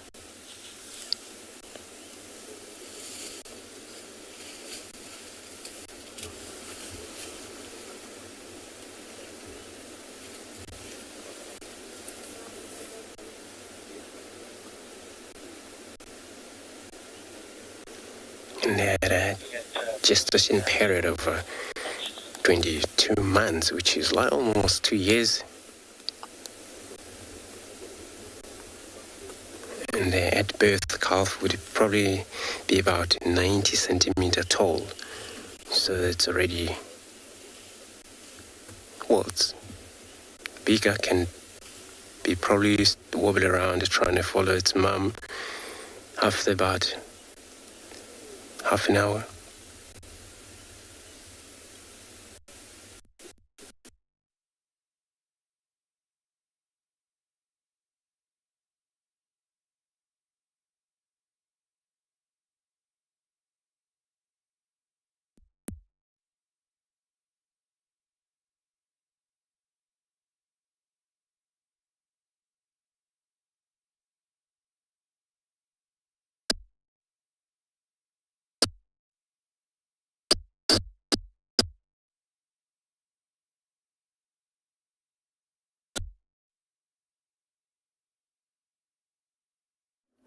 Apologize about the signal at Juma.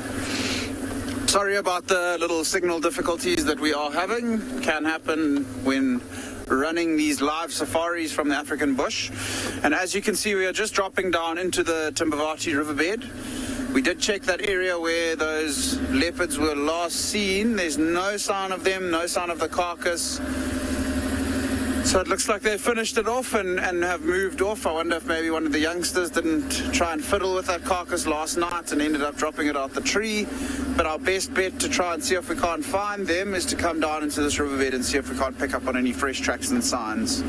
Ideally, we would want them to just be lying in the riverbed in the morning sun, but I think that's a very hopeful expectation.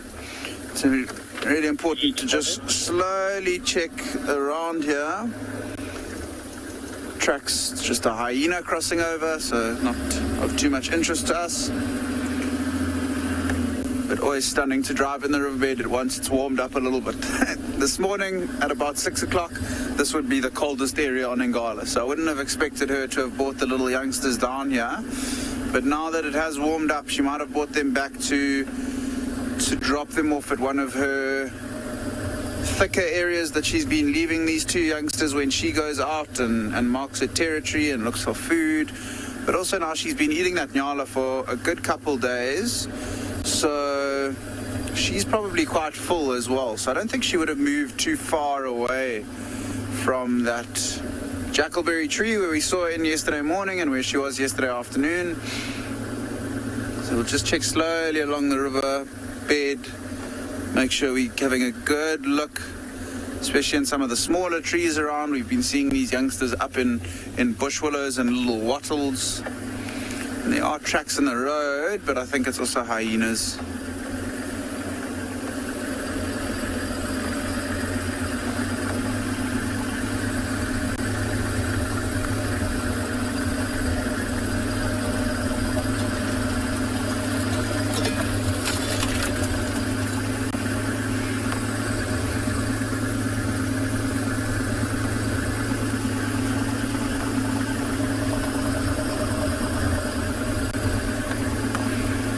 If we don't pick up on any signs in this area, I think we will move out of the area, but I just want to have a really good look to see if we can't potentially pick up on signs, because it would be ideal to get a good idea on where they've moved to. There are just some civet tracks that I thought might have been the leopard cub tracks, but they are not. But it sounds like the signal is stabilized at Juma, so we're going to be sending you back there with Andrew.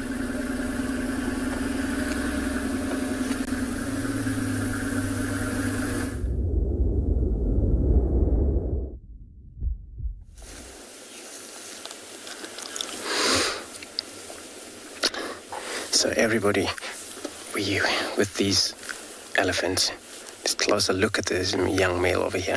So I'm just also so sorry about that little technical issue that was happening back there. So sorry, but we got you back.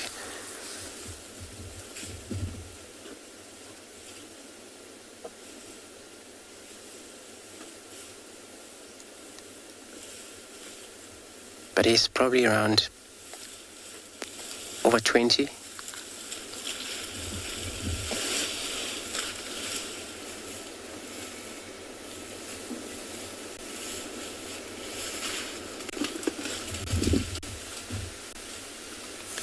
And the rest of the herd have moved further away already.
It's got a beautiful tail, helps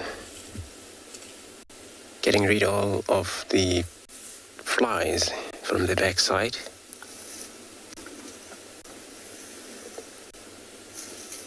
But on front, you rely on these huge ears they've got. But most of the rest of the body would be poured with sand on the top. That's a way of getting rid of all the flies that follow the animal, such as elephant.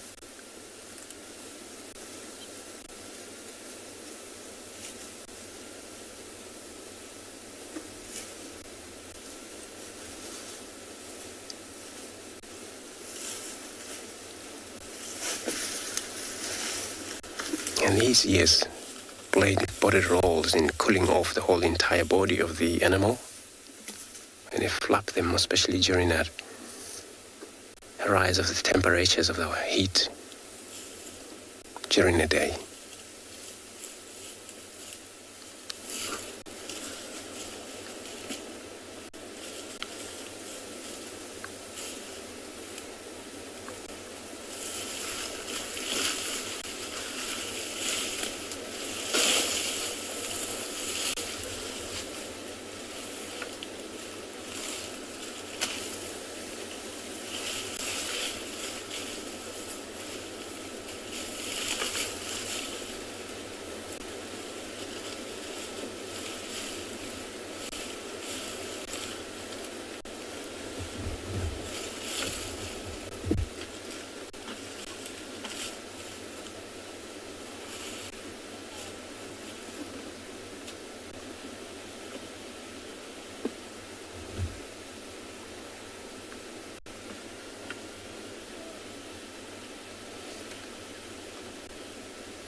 So during their lifetime, they grow up to about 28 teeth,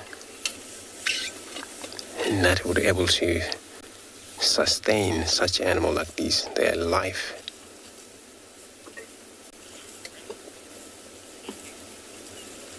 So we're probably just I'm gonna leave him.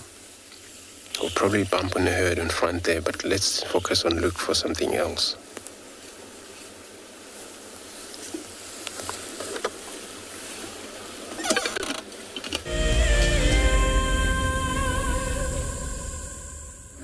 So we're still in the riverbed, and we've had a good look, and we came right. We've got some tracks of this female leopard Anno 2 cubs that have crossed over the riverbed in that direction. Over the ranger's tracks, who came here really early in the morning and had a good look around. I think she must have been waiting for it to warm up. And we don't really want to walk in this very dense vegetation, considering there are baby leopards there, and if Mom is not happy with us being close to her, she's going to deal with the threat being us, and could not end so well for us. So I think we're not gonna walk in this dense area. We'll give them a bit of a chance. Just gonna keep driving along. There's a little track here that cuts to the western side that's been made, so I'm gonna just jump into this track and see if we can't drive closer to the bank. Just move really slowly along this area for any signs of movement. We saw how dark those little leopard cubs were yesterday. So, I mean, you can imagine them in amongst this darker vegetation. It's going to be unbelievably tricky to spot them unless they decide to poke their heads out or if they're sitting in a tree. But I think they're probably tucked away on this bank on our left-hand side. Nice to know that they've moved across the riverbed, though. Sure, it was exactly that. Mom was just waiting for it to warm up a little bit before she brought them down into the riverbed. And it's still worthwhile just checking to see if she doesn't potentially leave them somewhere and then cross back over. It's more tracks of just hyenas. As true as Bob, there she is. We've spotted her. Straight in front of us on that dead log, Odie. That's unreal. Absolutely incredible. There is a leopard I'm assuming that it is this female that we were looking for by the fact that we found her tracks and have been following them in the riverbed. And to spot her in front of us like that is super, super exciting. If it is her, we'll obviously have to just go and double check.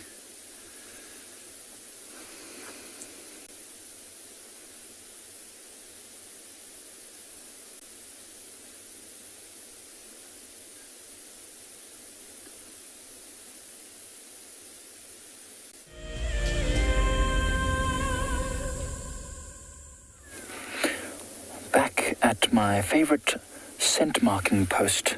For those of you who were watching a little while back, this is a civet scent mark, an African civet scent mark post. Oh, we're going to send you to Tswalu quickly.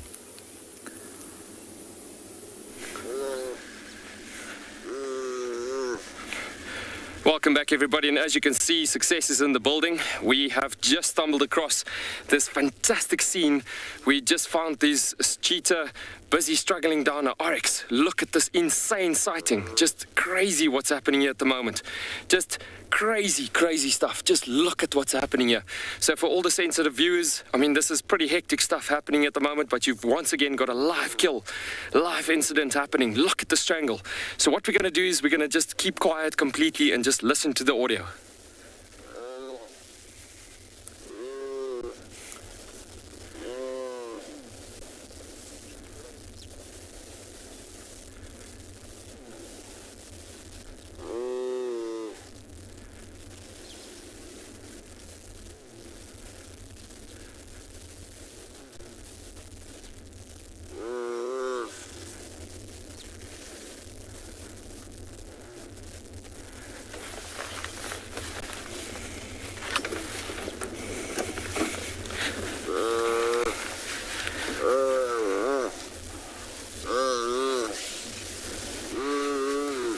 So guys, I know this is pretty hectic views and everything, but this is once in a lifetime opportunity happening right here in front of us right now.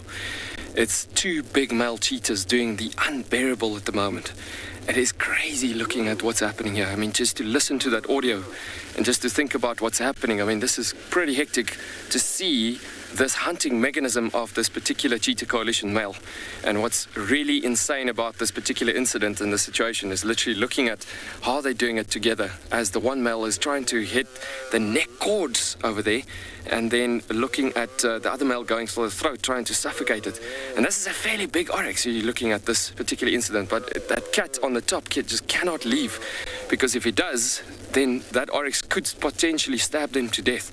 As we've been touching base on that oryx over the last couple of days, it could be potentially killing prey animals trying to hunt on them, so that you can see how it is so important that that cat needs to lean on Hanning. So what they're trying to do is they're trying to twist this animal falling down. But once again, I'm going to just keep quiet and just listen to the audio.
So just once again for everybody, all the sensitive viewers, what's happening at the moment.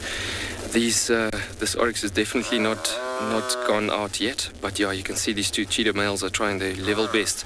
I don't think it's going to last much longer, because what's happening is this cat is busy building the suspense here, trying to go to that throat constantly. You can hear that breathing posture happening there of the cheetah male, like trying to go for it, just trying to fight this animal off. But yeah, you can see both cats just trying to fight this animal down. But what a crazy, crazy cheetah sighting, guys. Can you imagine? We just spoke about it yesterday, talking about this particular structure situation happening. The viewers are wondering if this is the two brothers that we see often. Yes, indeed it is. It's the same cheetah coalition that you've seen quite a bit. And these two massive, magnificent cats, as we've been following them quite a long time, and maintaining the distance is quite good for quite a bit of times, seeing them also from time to time as they stretch a vast territory over this landscape. We've been getting to a point where we've been seeing crazy, insane kills on these cats. But even the other coalitions of 4 to 5 males sometimes bring down animals like this. Now, this is not a full-grown oryx. It's a young animal that is about close to a year of age. As you can see, those horns building quite nicely.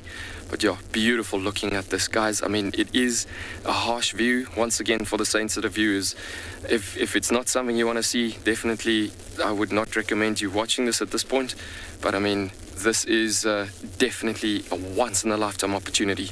Something like this doesn't come every day. This is just fantastic, and it's bound due to hardcore tracking, and hardcore tracking will lead to this crazy incidents happening from time to time.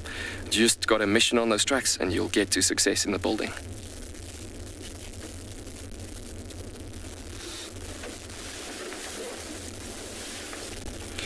And I must just say, insane camera work from Gerrit there. Just crazy viewing, filming, and screening that insane sighting. Well done, Gerrit. That is insane structure happening there. Just incredible of what we're seeing here. Now you can see that oryx is going. There's not much happening anymore. That oryx is blown its last breath, if I can put it that way. But just incredible to see that last fights happening. You can see they're still trying to strangle it down. They cannot go on to feeding straight away because those cheetah brothers needs to mission it hardcore, trying to just make dead sure that this very, very dangerous animal is down to the count. Because the thing is, if they do leave it too early, it's going to get to the point which they could potentially get to trouble, where this oryx could get up and stab them.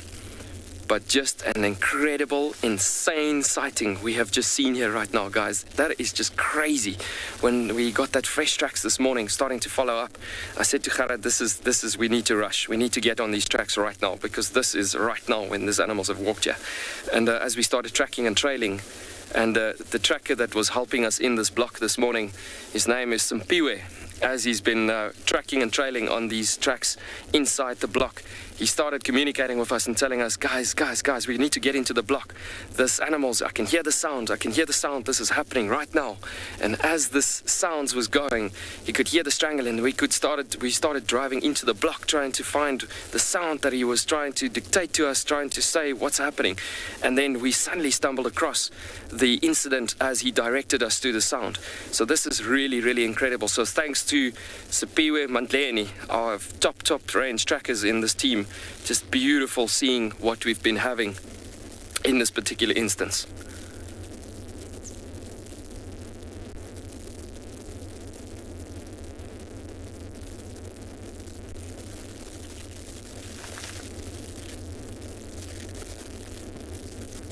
Horse lover, you are commenting that was incredible. I must say to you that stuff like this doesn't happen every day.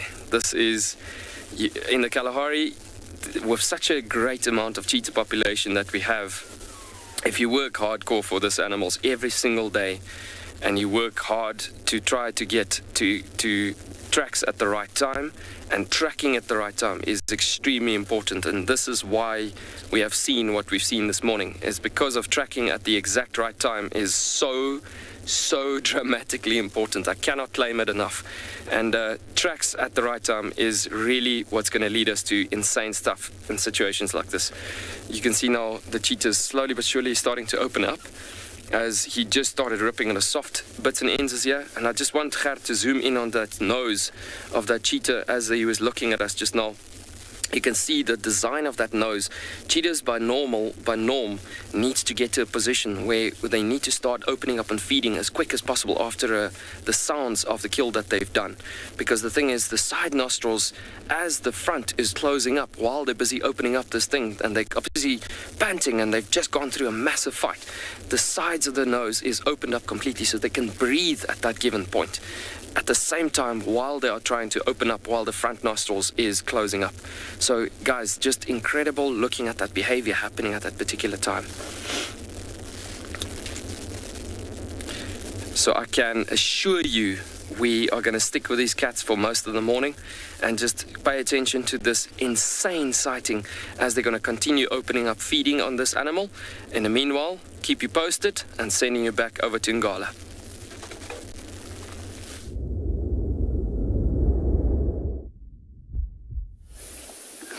From a pretty amazing scene at Tswalu to a pretty amazing scene at Ngala, we have managed to find this female leopard, and you can see at the back, have a look at how her tail's moving and look at where that youngster's focus is.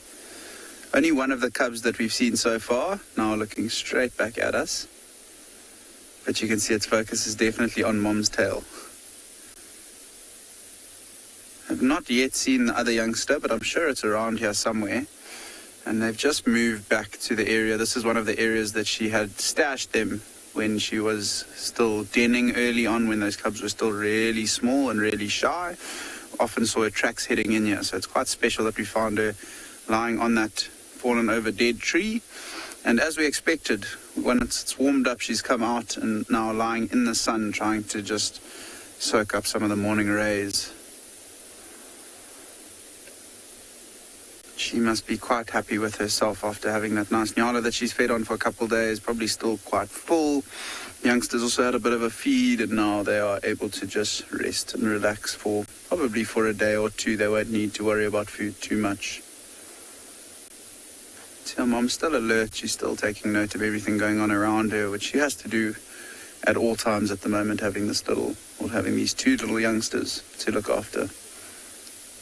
You can see how that baby's dropped out of the tree to try and play with mom's tail. It's almost like mom's playing with the young leopard as well, giving it a chance to chase her tail around and try and grab it. It's hugely important for these cubs to practice these techniques of trying to grab and hold on to things, as well as the fact that all these movements and jumping and moving around strengthens their muscles and their bones. But I don't think we're going to go anywhere. I think we're going to sit tight here and see what these leopards get up to and just spend some time with them.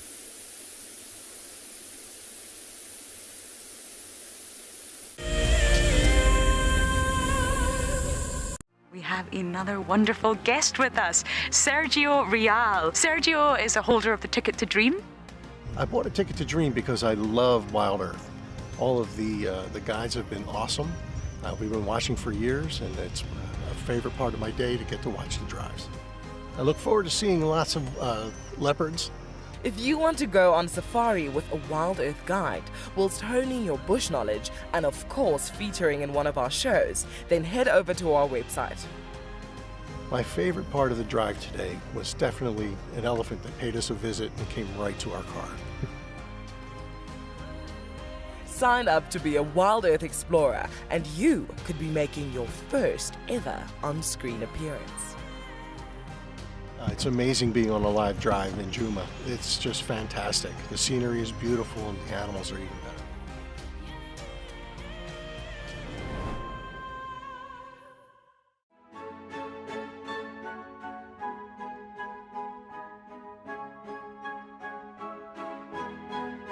The Wildlife and Environment Society of South Africa, WESA, encourages people to care for the earth.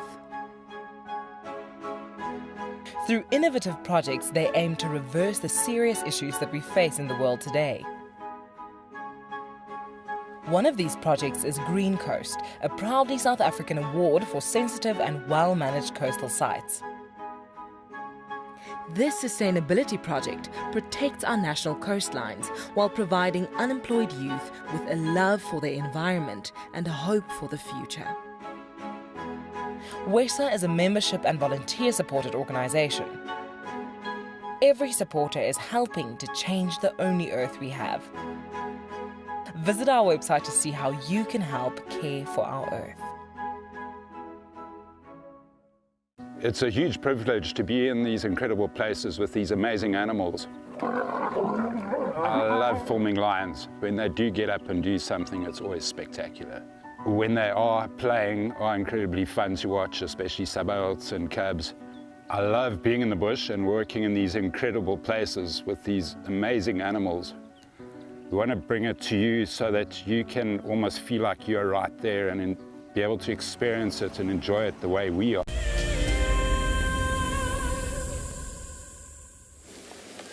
We are here at Twin Dams. We made our way all the way around from Chitwa Dam, around Buffelshoek Dam, and now we're down here at Twin Dams again. And we have some nice impala, a nice bachelor herd that is just drinking some water. They're very comfortable, which is nice. They were actually already drinking by the time we pulled up. They just stopped to look, but they were very, very comfortable, which is nice to see. Their reflections are beautiful. As the hippos seem to have just recently arrived home, because we swung past you in the morning, they were still away.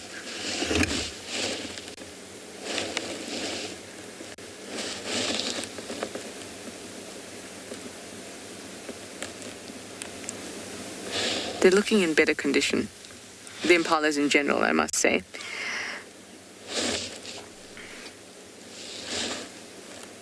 Everyone taking care of themselves, grooming themselves again, coming down for a drink.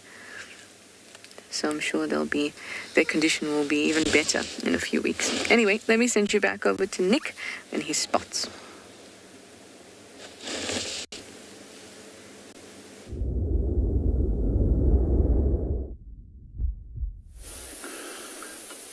You can see that the female is now sat up.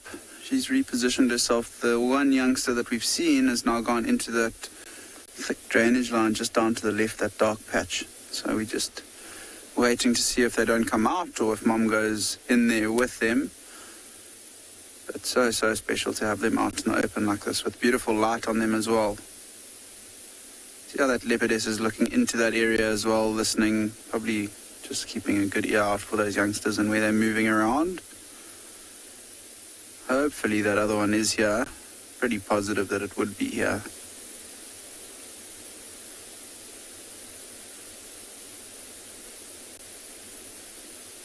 Interesting to see. Let's see where this female moves. If she just tries to reposition to find another comfortable spot to lie. Maybe she'll even leave the youngsters there and move away from the area that she's left them. But look how elegantly she moves down that dead log. It would be nice if she lies down there.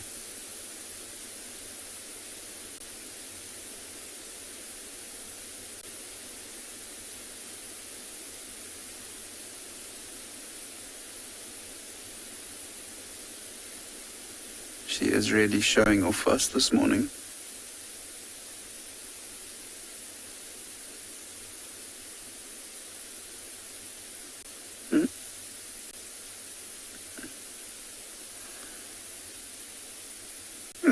Imagine she was in the grass when we drove past. There's no ways we would have spotted her.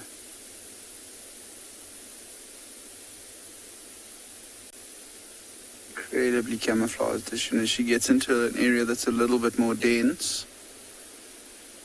Still see her face on the camera, but with the naked eye, barely see her. Oh, and one of the cubs has just jumped up on the log behind her as well. So I don't want to turn the vehicle on now.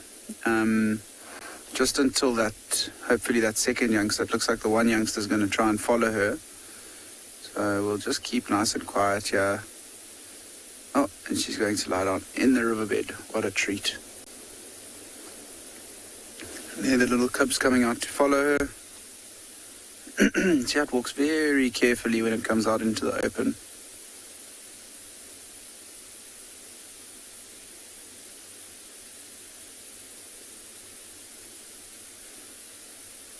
If she isn't going to give them an opportunity to suckle like we saw yesterday morning as well. No.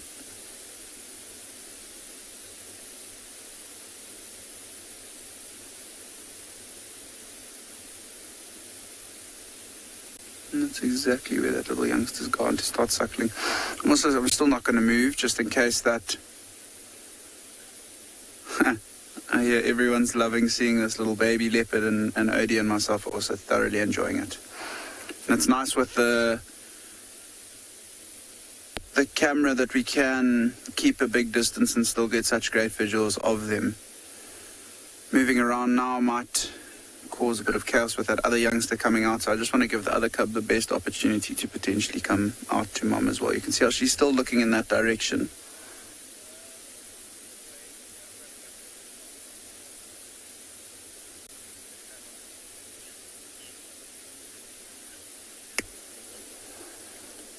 Just spotted the second cub, so it is still alive, which is fantastic news. We'll just wait for it to come out. I'm sure it's going to come towards the mother. Danny was asking, when do leopard cubs become independent? Usually around 2 years old only. Sometimes males a little bit earlier, but usually around 2 years is when they gain independence. So you can imagine it's going to be a very tricky task for this mom for the next year and maybe 9 months to try and look after these cubs, ensure that she's catching enough prey to feed them, keeping them safe. It's just going to be up to them when they get a little bit older and mom leaves them for longer periods of time and they become a little bit more inquisitive. How's that little... Yeah, it's on the log where it was earlier, Odie. So there's the second cub coming out beautifully in the open. Oh, I don't think it can see the mother. So did you see that little... Let's listen and see if we can't hear it.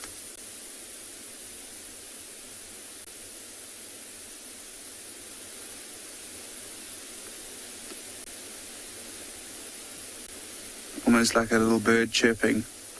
You can see it waited for mom to reply before it decided to come out into the open. It's definitely the shyer of the two, that one.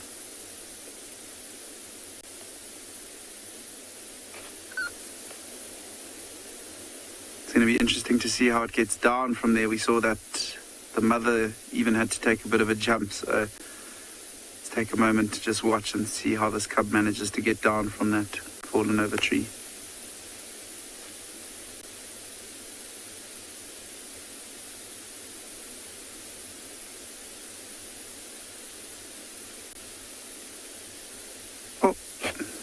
Started off quite elegantly and then it just fell into those reeds. And you can see it also heading out into the open for us. Oh, that is too special.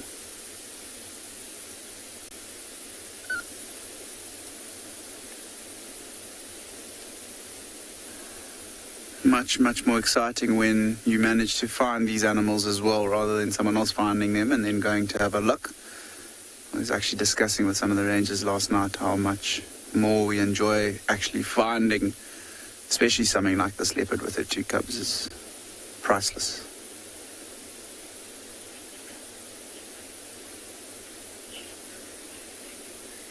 So we're going to stick around here for as long as possible. I think some of the rangers might be quite keen to come and have a look. So when they do get a little bit closer, we'll make some space for them. But for now, we're going to send you over to some other spotted cats that are feasting at Tswalu.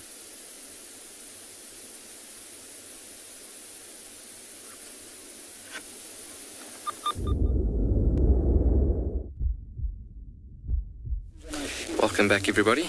And as you can see, these cats have just started opening up this beautiful oryx carcass here, and as you can see, they slowly but surely prepping this animal as they're ripping the skin and just opening up by the soft ends of the skin itself, opening at the back. And you can see this oryx is completely gone now.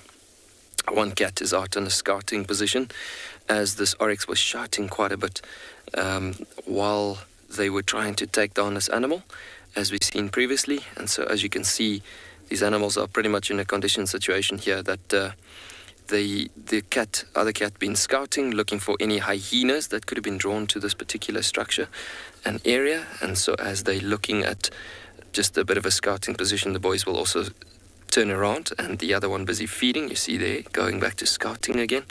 But the other boy, as he's busy opening up the carcass, they're trying to start nibbling and feeding there. they will exchange, and the one busy feeding will then go back to a scouting position. And that is the good thing about the teamwork structure in the coalition of survival also. If there's any potential hyenas approaching this site, as you can see, then they would be alerted and alarmed easily, while the other male, or one specifically male, is on the scout about and looking around and that sort of thing and so on. But yeah, very cool looking at this particular situation. Just beautiful, stunning, fantastic. It's amazing seeing this teamwork of these animals.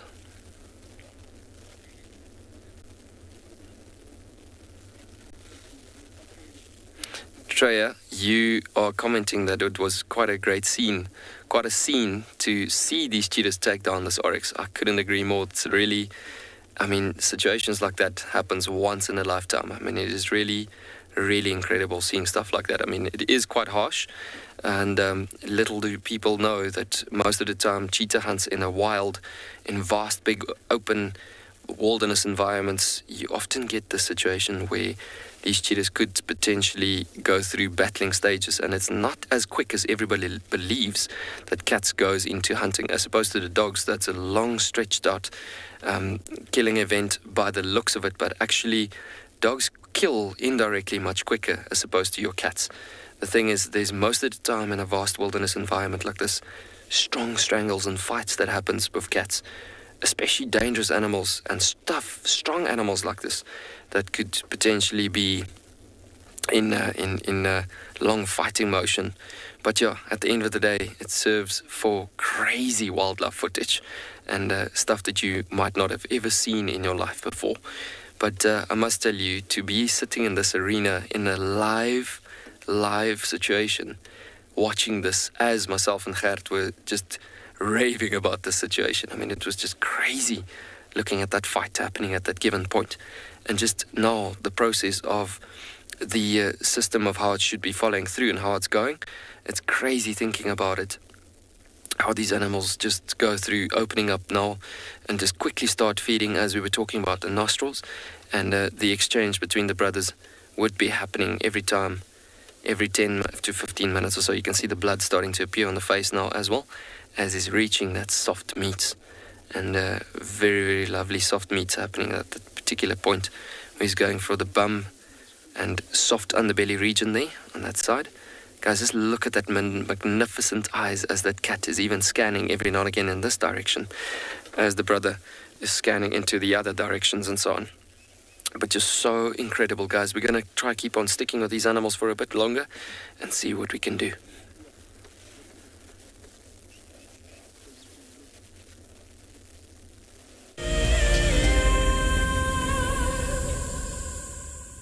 We are still at the dam. We're just watching what comes through. More impalas have on the other side of the dam.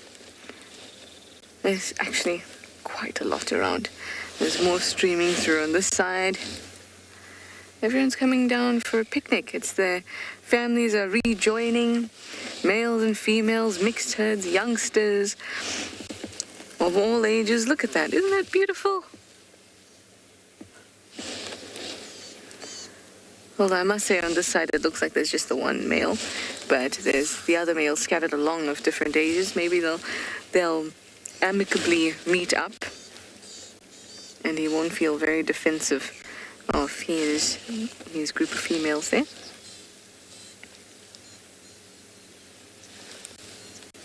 So far, so good.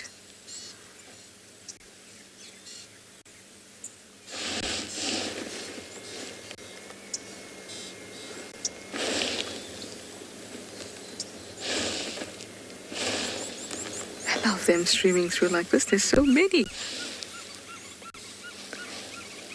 I hope they all come down and have a drink. Wouldn't that be special?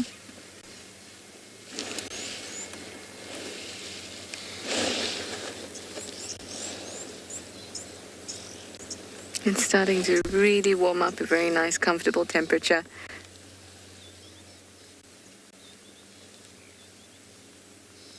And it feels very, very relaxed at the dam. So I hope that the impala feel that way too. just like that first bachelor herd did feel when they came down to have a drink. Hopefully this mixed herd will also feel that way.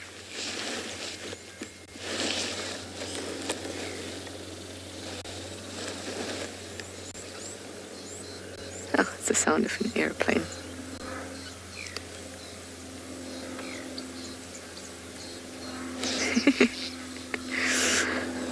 Natural sounds in the sound of an aeroplane, but the impala don't seem bothered at all. They're slowly making their way towards the water. I hope they will drink.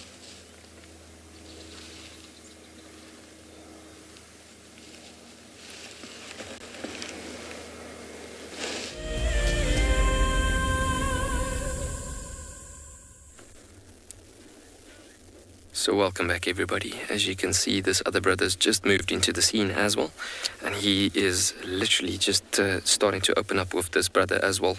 It's a bit of a team effort happening here as they're trying to rip on two mouths, as it's better than one.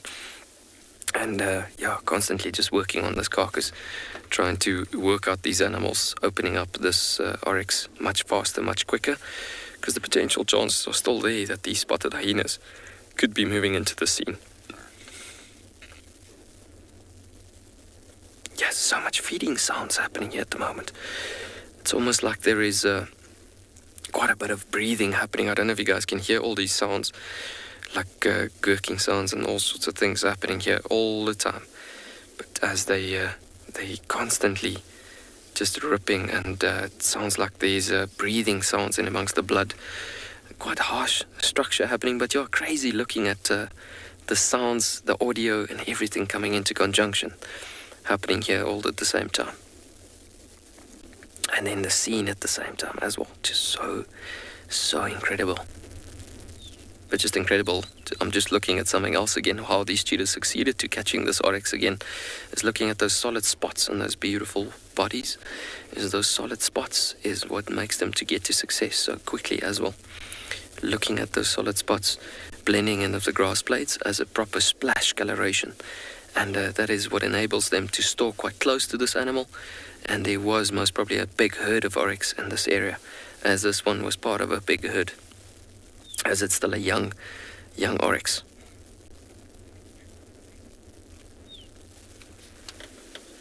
So yeah, very, very cool to see how these brothers worked together as a strong teamwork structure, trying to get to success, and indeed they did. In the meanwhile, sending you back over to Ngala.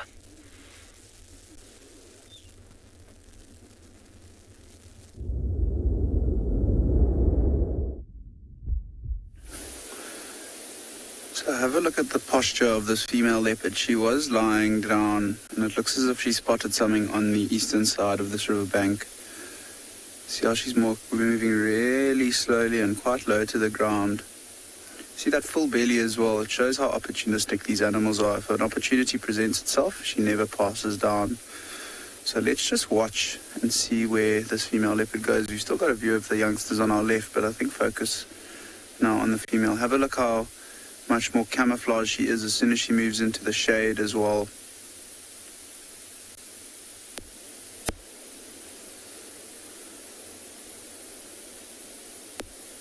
Whatever she spotted has not yet seen her, so it could be in for something rather exciting here.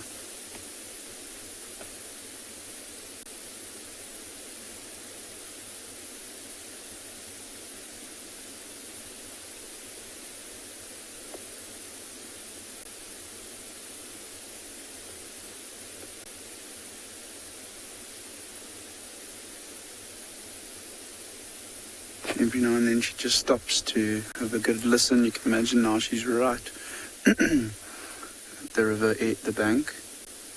And once she moves up there, we'll try to see if we can reposition to get another view of her. There comes the patience as well. Look how she's just taken a seat now.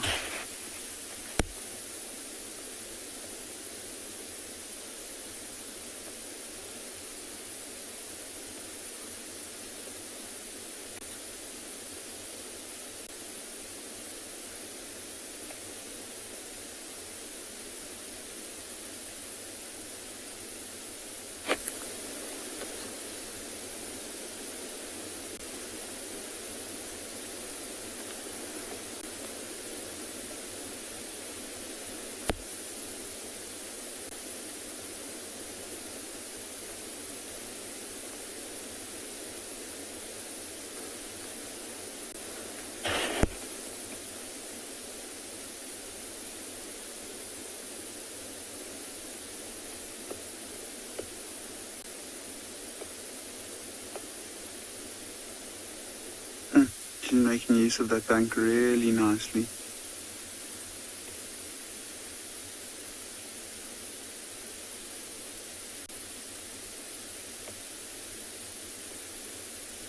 I don't think she can see what she originally spotted. You can see her moving her head from side to side, having a good look around. And once she goes up this bank, I think we will lose visual of her. But we might stick around just to listen and hear if she doesn't come right and catch something.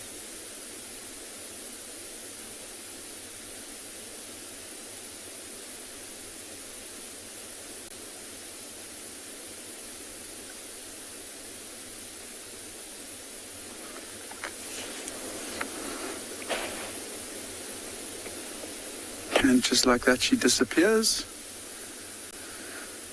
And as she's disappeared, I've had a look just to our left-hand side, and it looks like the cubs have also disappeared back to the bank. So they've realized that Mom has set off, and I'm sure they picked up on her posture and the way she was moving, and realized that it was time for her to move back. For the youngsters to move back into the safety of the thickets. So I think let's try to see if we can sneak forward and just get another view of this female leopard.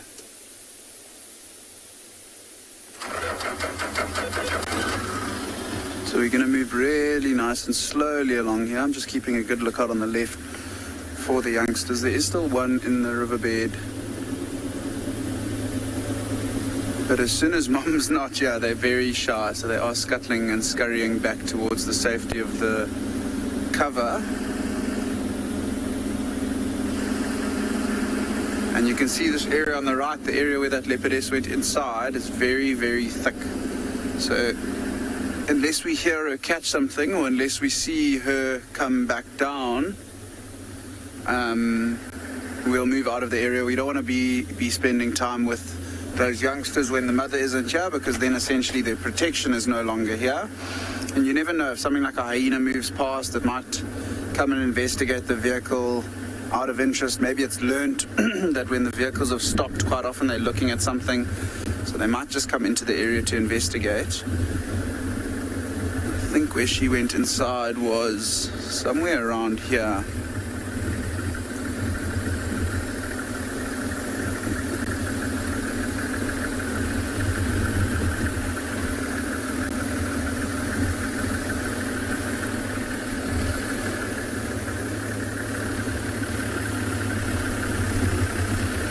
Get to this shady patch in front so that we can have a good look inside these thickets, and then I think what we'll do is we'll just sit tight and listen,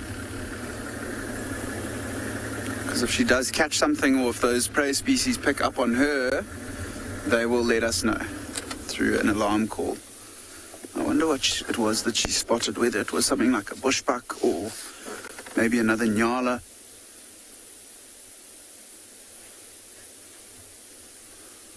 So we're going to stick around here for a little bit and see if she doesn't pop out. If she doesn't pop out in the next sort of 5 to 10 minutes, I think we'll move on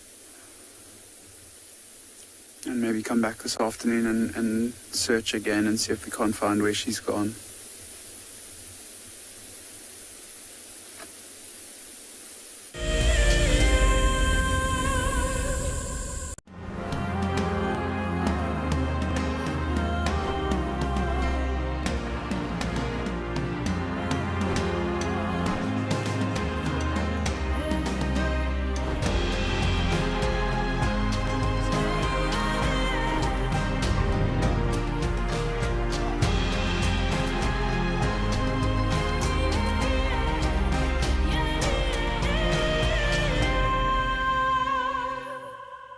Hi everybody, I'm Tiana, I'm from Johannesburg, and I am one of Wild Earth's biggest fans. Been watching for 4 years, DG here from the Ozarks. It's been 4 years for me, and I'm not leaving anytime soon. It's given me a time away from the hassles of the city, and it's given me a connection to a place that has stolen my heart, which is Africa. Last year we lost our son, and now we're just watching Wild Earth. Love to all you guys.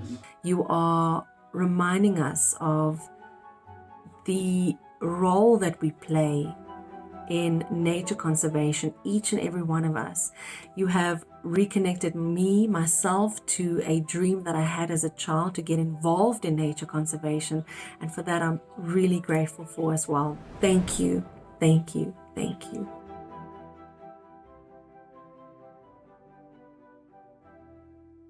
My name is Steve, and one of my favorite things at Wild Earth is getting questions from you. The type of questions that I really like are those ones that really help us to unpack and understand and really integrate the ecological knowledge and fully appreciate the importance that animals such as these Cape buffalo bring to the ecosystem. If you want to ask a question on Wild Earth, you're going to have to register on the website. But once registered, just head on over to the live safari page and enter your question under the live feed. We have a baby pangolin, a baby pangolin. This is off the charts. This animal is about from your fingertips to your elbow. That's the total length of this animal. This is unreal. This is unreal. This is unreal. This is like now my 4th Christmas in a week. We should do this more often. Tune into Wild Earth every single day. It's in your nature.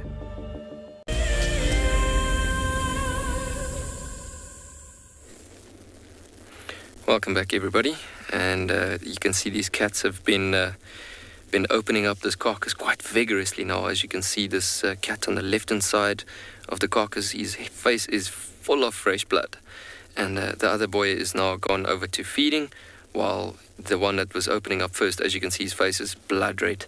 He's now gone over to scanning position again, but as you can see, already panting so much from just vigorously eating. And remember, they still went through a massive fight, so the thing is that they need to keep on going and just obviously catching their breath, but at the same time, as you can see, this cat regulating now through it, where the other one is busy feeding now.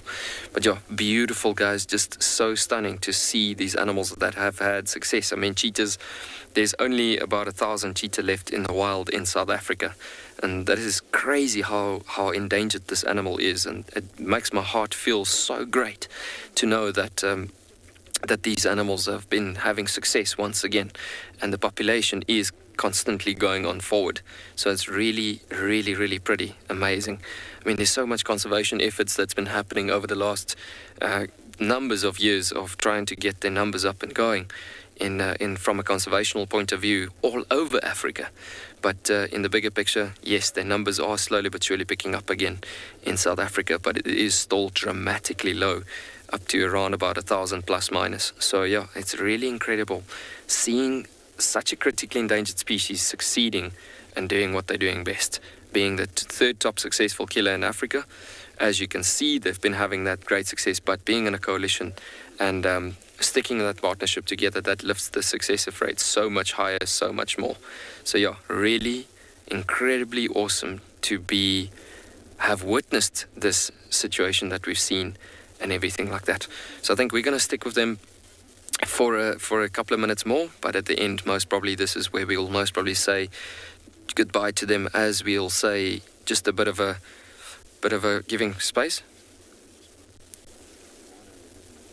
Hawk, you are wondering if these cheetah brothers could finish this entire carcass. To tell you the truth, in a desert environment like this, and it's not like I'm not telling the truth otherwise, it's most of the time in a situation where it comes through to that position where they do finish most of the carcass. They try to, because in a desert environment, they never know when is the next time when they're going to be succeeding again in finishing or getting another carcass again. You see, cheetahs can hunt literally every day, but it depends on the size of the kill. So if they had this kill, it could stretch a good 2 to 3 days maybe before they kill again. After this, they'll just look for a nice water resource. But yeah, they do finish, I want to put it to 80% of this carcass and all the soft meats, because cheetah can't crash through bone material, so they nibble off most of the meat of the bones as far as they can. But yeah, finish about maybe 70 to 80% of this carcass. Tonight there might be some spotties rocking up to this particular scene, or even some brown hyenas that could be coming up here. Jackals for sure, as there's a huge population of blackback jackals in the Kalahari. But yeah, as I was saying previously, I think we're going to give these boys a bit of space And just from that point of view of just letting them be and letting them feed at a peaceful, restful posture, as we've had a crazy amount of action on the sighting, and just what we have seen here, it is just incredible. So we'll most probably, after this scene, be popping over into the dunes and see what we find for the rest of the morning, and even just to see if we can maybe come across some bat-eared fox and things like that. But I must tell you, this was the action of the morning. This was the gem situation happening right here.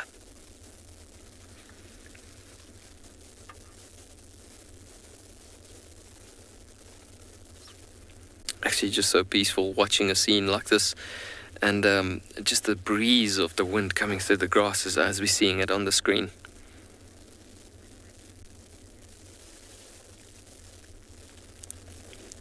Just gorgeous, guys.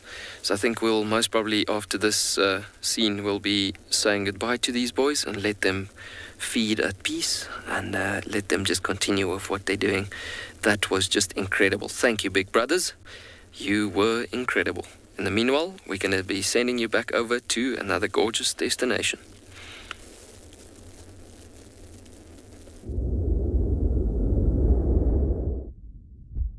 Of course, as we come live, it's an airplane that's extremely loud flying over us, but we were enjoying a peaceful moment at the dam with the hippo and some impalas that had come down to drink.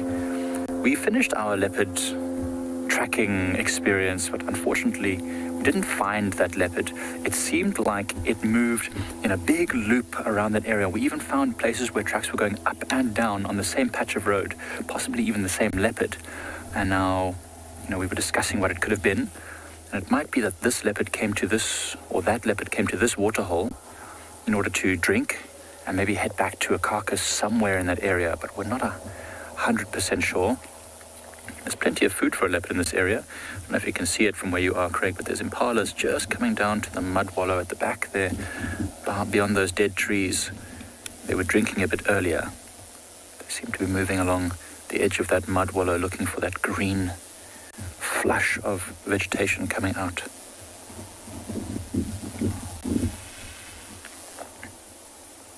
Hippo seems very relaxed, although he watches us every now and again.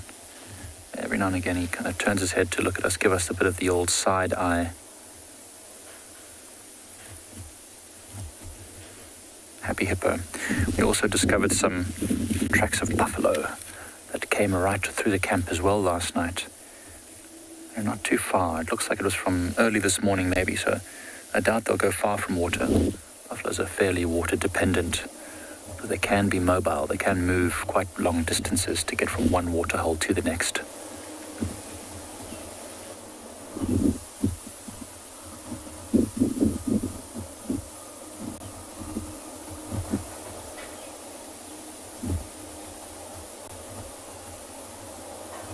Hippo's still deep in the water. I'm sure it's going to come out a bit later. It's pretty chilly. So I think it's going to want to get some hot sun on its back. We often see this hippo going to the shallows a bit later in the morning, sometimes early afternoon, to get as much sunlight to warm up. Jackson, I think it's probably because there's just a lot of activity at these dams. I think it's probably because there's just a ton of elephants that come down here frequently. There's the hippo, of course, other large animals coming in here. And to be honest, there isn't a lot of shelter for a crocodile if it wanted to come out of the water and rest, let's say, underneath a thicket or something like that. So perhaps also, that might be a reason. And there's not a lot of fish. There's not a lot of fish in this waterhole. And so maybe that also has an effect, because crocodiles mostly eat fish. They don't really eat only antelopes like you see sometimes in the videos where you see the catching an impala or something like that. Most of the time crocodiles are just eating fish. So if there's not a lot of fish in a waterhole, they can't sustain themselves slowly over time. They can't rely on that one impala every few months. It's like kind of saying, I'll just win the lottery and then I'll be fine. You still got to work though. Is that a good analogy? Maybe, I don't know. That's probably why. And there wasn't even a hippo in here until fairly recently. I think in the last 2 weeks this hippo's moved in, and surprisingly it's stuck around. It's been in and out of both Leopard Dam and Ndlovu Dam over the last few months, never seeming to decide which one it wanted to stay at, but now seems to have found a home.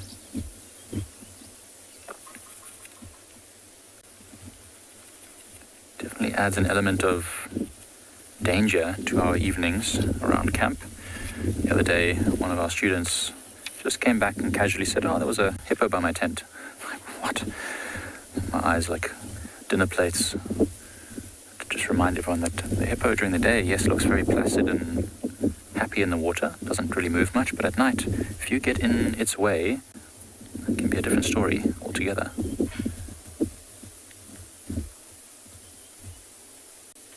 As I was mentioning before, no animals want conflict. Even this hippo, even though it's one of the biggest, most powerful animals around, doesn't want to fight with us. It'll move out of our way if it can, and we should move out of its way if it cannot. But he's got his place, we've got ours, and so I would like to keep it that way.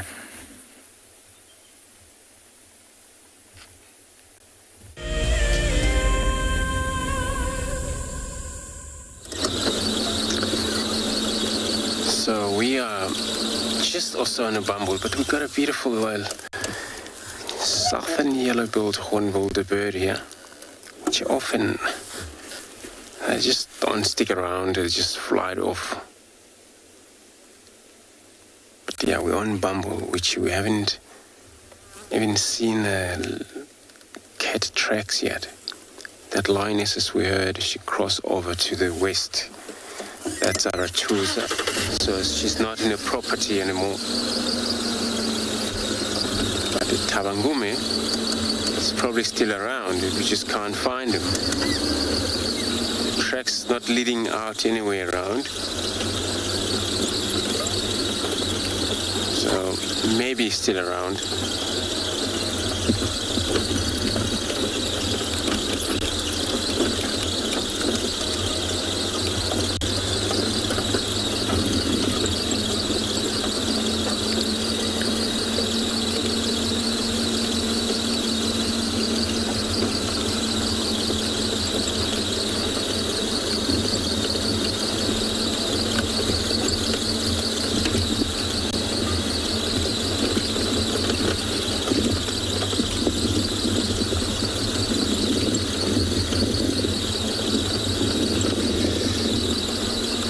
It's always still great to look around. The morning promises, because it's a few hours that it's still cooler and animals a chance they may be still mobile. These cats, as we've seen, also elephants, they were on move.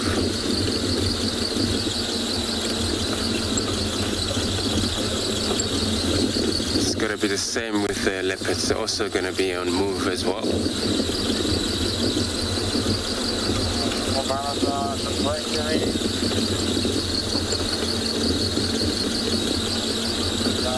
So I'm going to carry on bumble.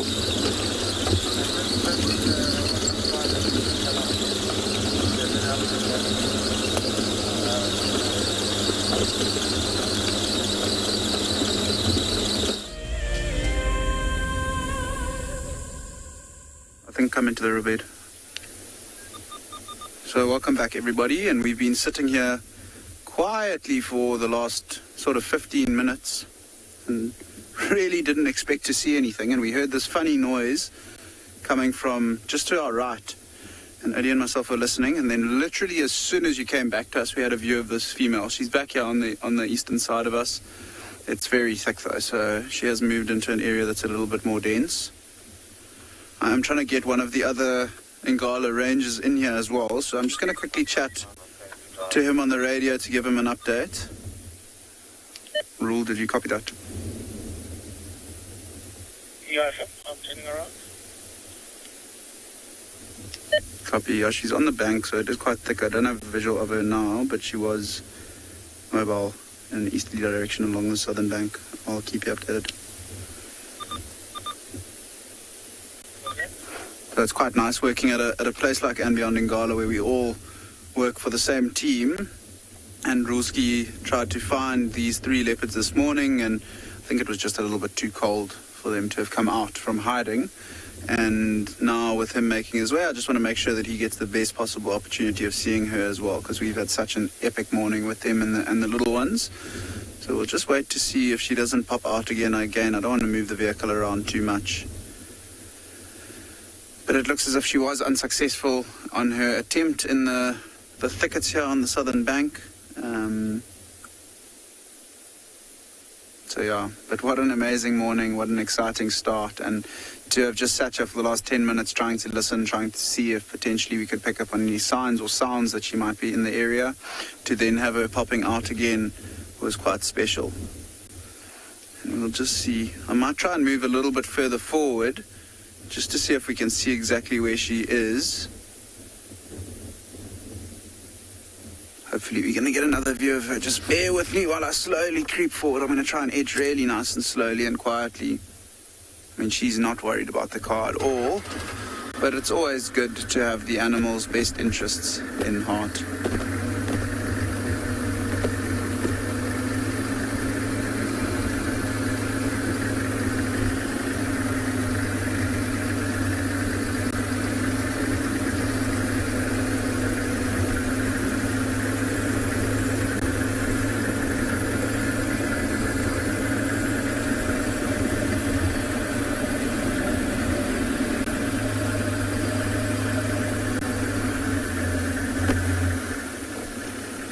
Stand by here, quickly have a look. Odie, you have a scan there with the camera. I'll have a look with my binoculars, see if we can't spot her.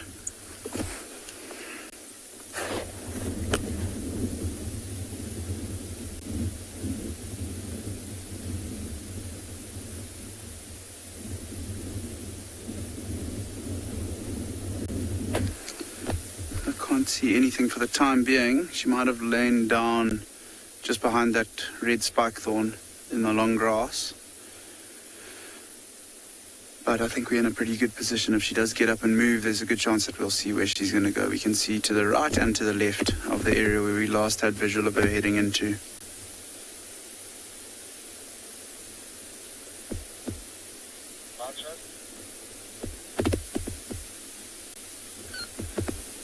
As soon as we hear that other vehicle starting to approach our area as well, we will start to make our way out, just because it is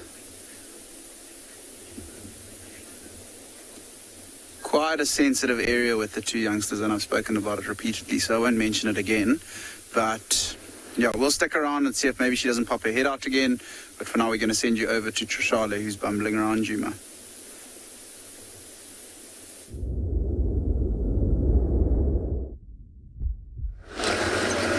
That is an apt description of what I'm doing this morning. I am bumbling around Juma. I was really happy to see that there were many impala drinking at Twin Dams, but not anymore. So now we've moved off and now we're on Shibama Road. Because if we can't see any animals, at least we should go to some familiar places and see if, for example, in this case, I want to see whether there are leopard tracks, particularly for Kalamba, signifying that she's using this road frequently. But these tracks are not Kalambas that I'm seeing at the moment.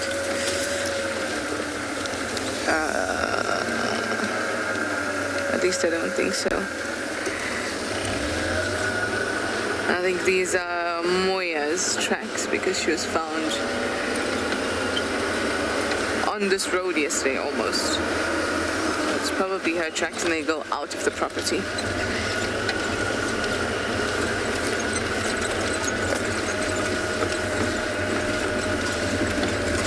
But it's always nice to know which roads are being used because then you position yourself strategically. And remember, I've always talked about how Zoe's is so productive. I see tracks all the time there. Now it's Shibama. Shibama is super productive. Seeing 2 different sets of female leopard tracks. So I have been the last couple of days. One has a slightly more squarish top of palm, and the other one is more rounded. It's a very, very subtle difference, but it's sufficient, and I've seen it sufficiently to pick up the difference. So obviously I don't know which one belongs to which leopard, but I can see that there's two different types of tracks.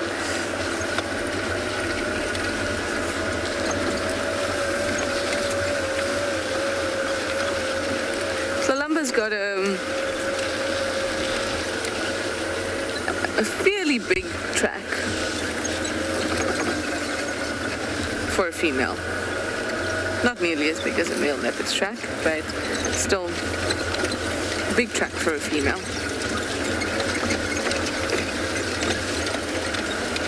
So those are the things I'm keeping an eye on, even if we don't manage to find many animals. We can still learn.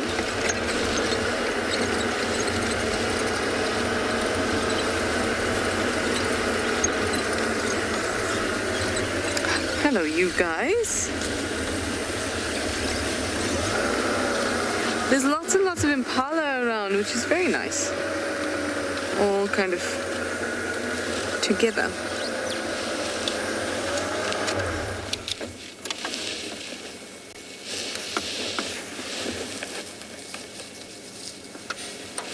They seem very, very relaxed. That is very good for them.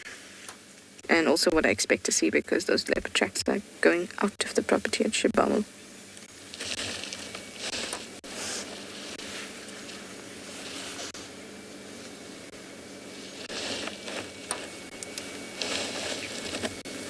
And all round, a quiet morning outside here. Very enjoyable nonetheless.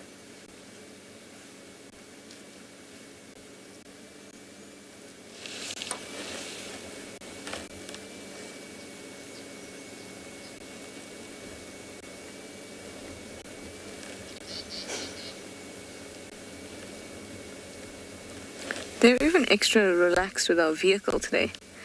I wonder what it is. Like when we drove up at the dam and they were drinking. I was telling you about how they were doing that. It was, they weren't distracted. I mean, they looked up at us and that was it. They didn't run off and think to themselves, or what looks like they're thinking to themselves, oh no, way too risky. Let's go drink somewhere else. Very, very relaxed this morning. Lovely.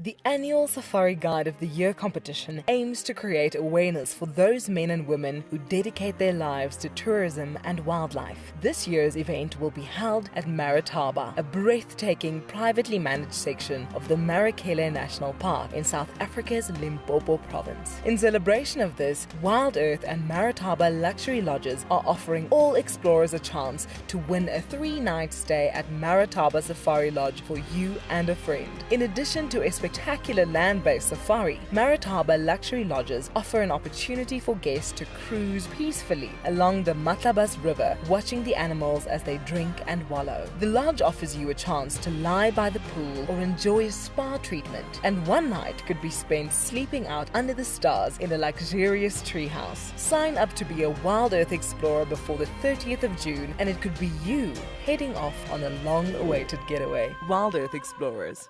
It's in your nature. As one of the industry's best and Fagasa endorsed training institutes, NJ Moorfield Guide College produces professional guides of exceptional caliber and gives students from around the world an incredible experience. NJ Moore offers courses to suit all types of interests. The full-length career course results in a Fagasa accredited qualification and the option of a 6-month internship at one of Moore Family Collection's luxury safari lodges. Shorter courses are a great introduction for those considering a career in field guiding or even a life-enriching experience in your gap year.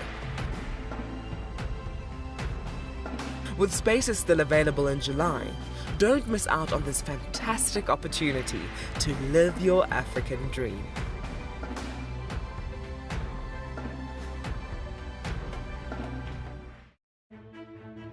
Hi everyone, my name's Daniel Fisher and I'm going to be your guide this afternoon. I'm looking really forward to taking you through and showing you all the beautiful places here at and beyond Ngala. If you have any questions, please register on our website. Once registered, go to the live page feed and post your questions underneath the live feed. Join me on my next safari through and beyond Ngala on Wild Earth. Send me live questions through the Wild Earth website and I'll answer them live from the African bush.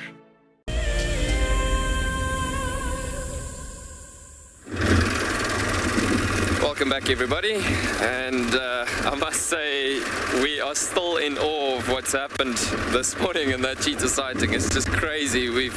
As we've been driving myself and coming down the road here, we were just talking about how incredibly awesome that was, and we just can't get enough. I mean, we're sitting with broad, massive smiles on our faces here at the moment. It's just crazy, and it just shows you in life, hardcore work always pays off. It's crazy when you look at it like that. It's another beautiful oryx off in a distance that we're seeing out there on that side. It's a bit of a difficult sight there, putting it into the sun. But yeah, anyways, coming back to our cheetah sighting, I mean, that was just really, really incredible stuff that the Kalahari has just been delivering for us again this morning. It is really, really special. One just can't get enough. It's like almost like an energy booster that just happened this morning. It's just really, really special what's been happening out and about in this gorgeous landscape this morning. But yeah, as we're taking a bumble coming down the road here, we're constantly looking for other animals coming through this area. I'm still looking for it. We've been hearing quite a bit of audio of spotted hyena in this area over the last couple of days.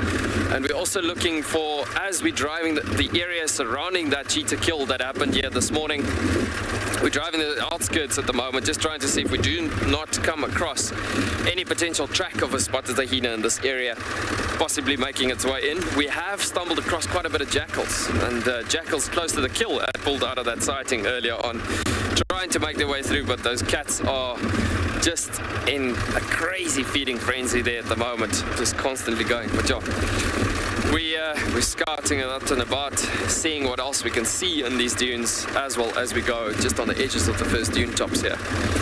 Yeah, just incredible drive this morning in the Kalahari. In the meanwhile, sending it back over to Ngala.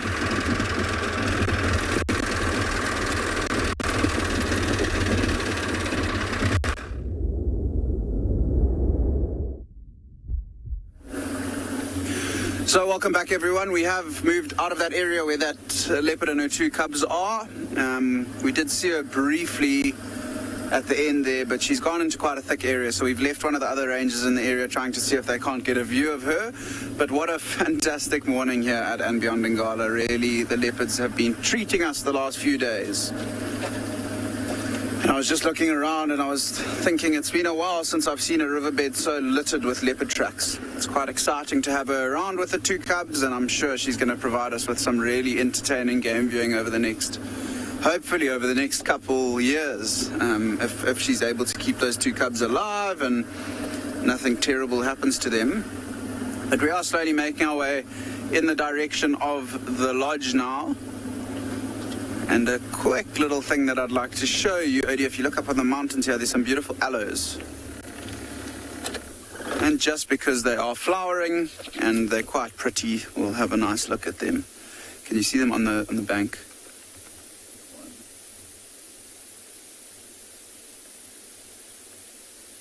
There we go. So it is a bit far, but you can see a beautiful aloe which is growing up on this rocky section with some stunning flowers on, that I'm sure is going to be bringing some really special birds in the next couple of days with those flowers starting to open. And you can see how they are tucked right on that bank. And it tends to be the only area that we find aloes around Ngala is on the river bank, where there are these rocky sections where it's almost out of reach of things like elephants and kudu.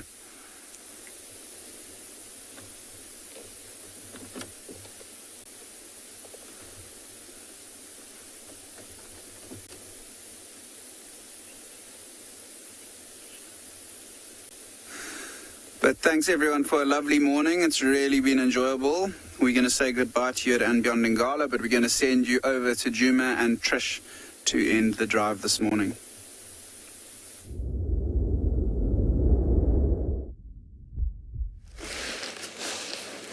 A really fantastic morning at all our locations.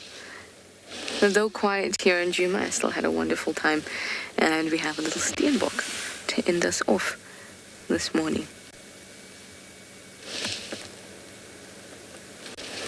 Particularly happy looking, at least I think so. All the antelope, all the herbivores, oh no, actually all the antelope look very happy and relaxed this morning. I was going to say all the herbivores, but then I remembered that we had those elephants that were not very happy at all. But the antelope certainly look very glad. Yeah, shake it off.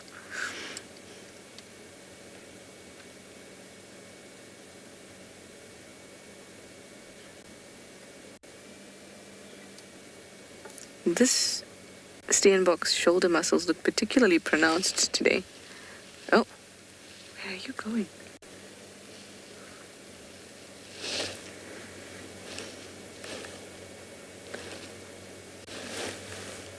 Off it goes. Our smallest antelope out here, only about 11 kgs.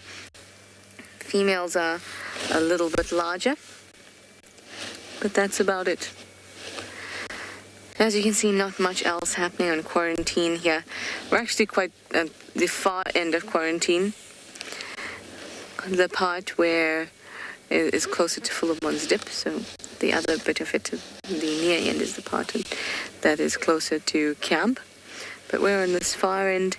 It seems like all of the antelope, all the impala that we usually see out here, have moved down to Fullermon's cut line.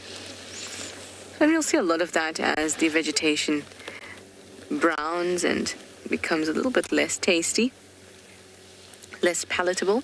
They'll start to move kind of in hordes to patches of better nutrition.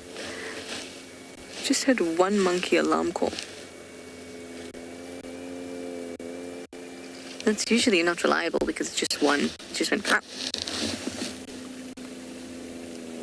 But we'll wait and listen.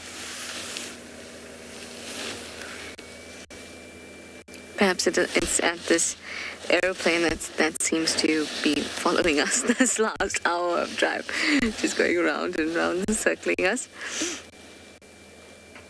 But as I was saying, we're going to find animals moving to resource-rich patches throughout Juma and even otherwise around.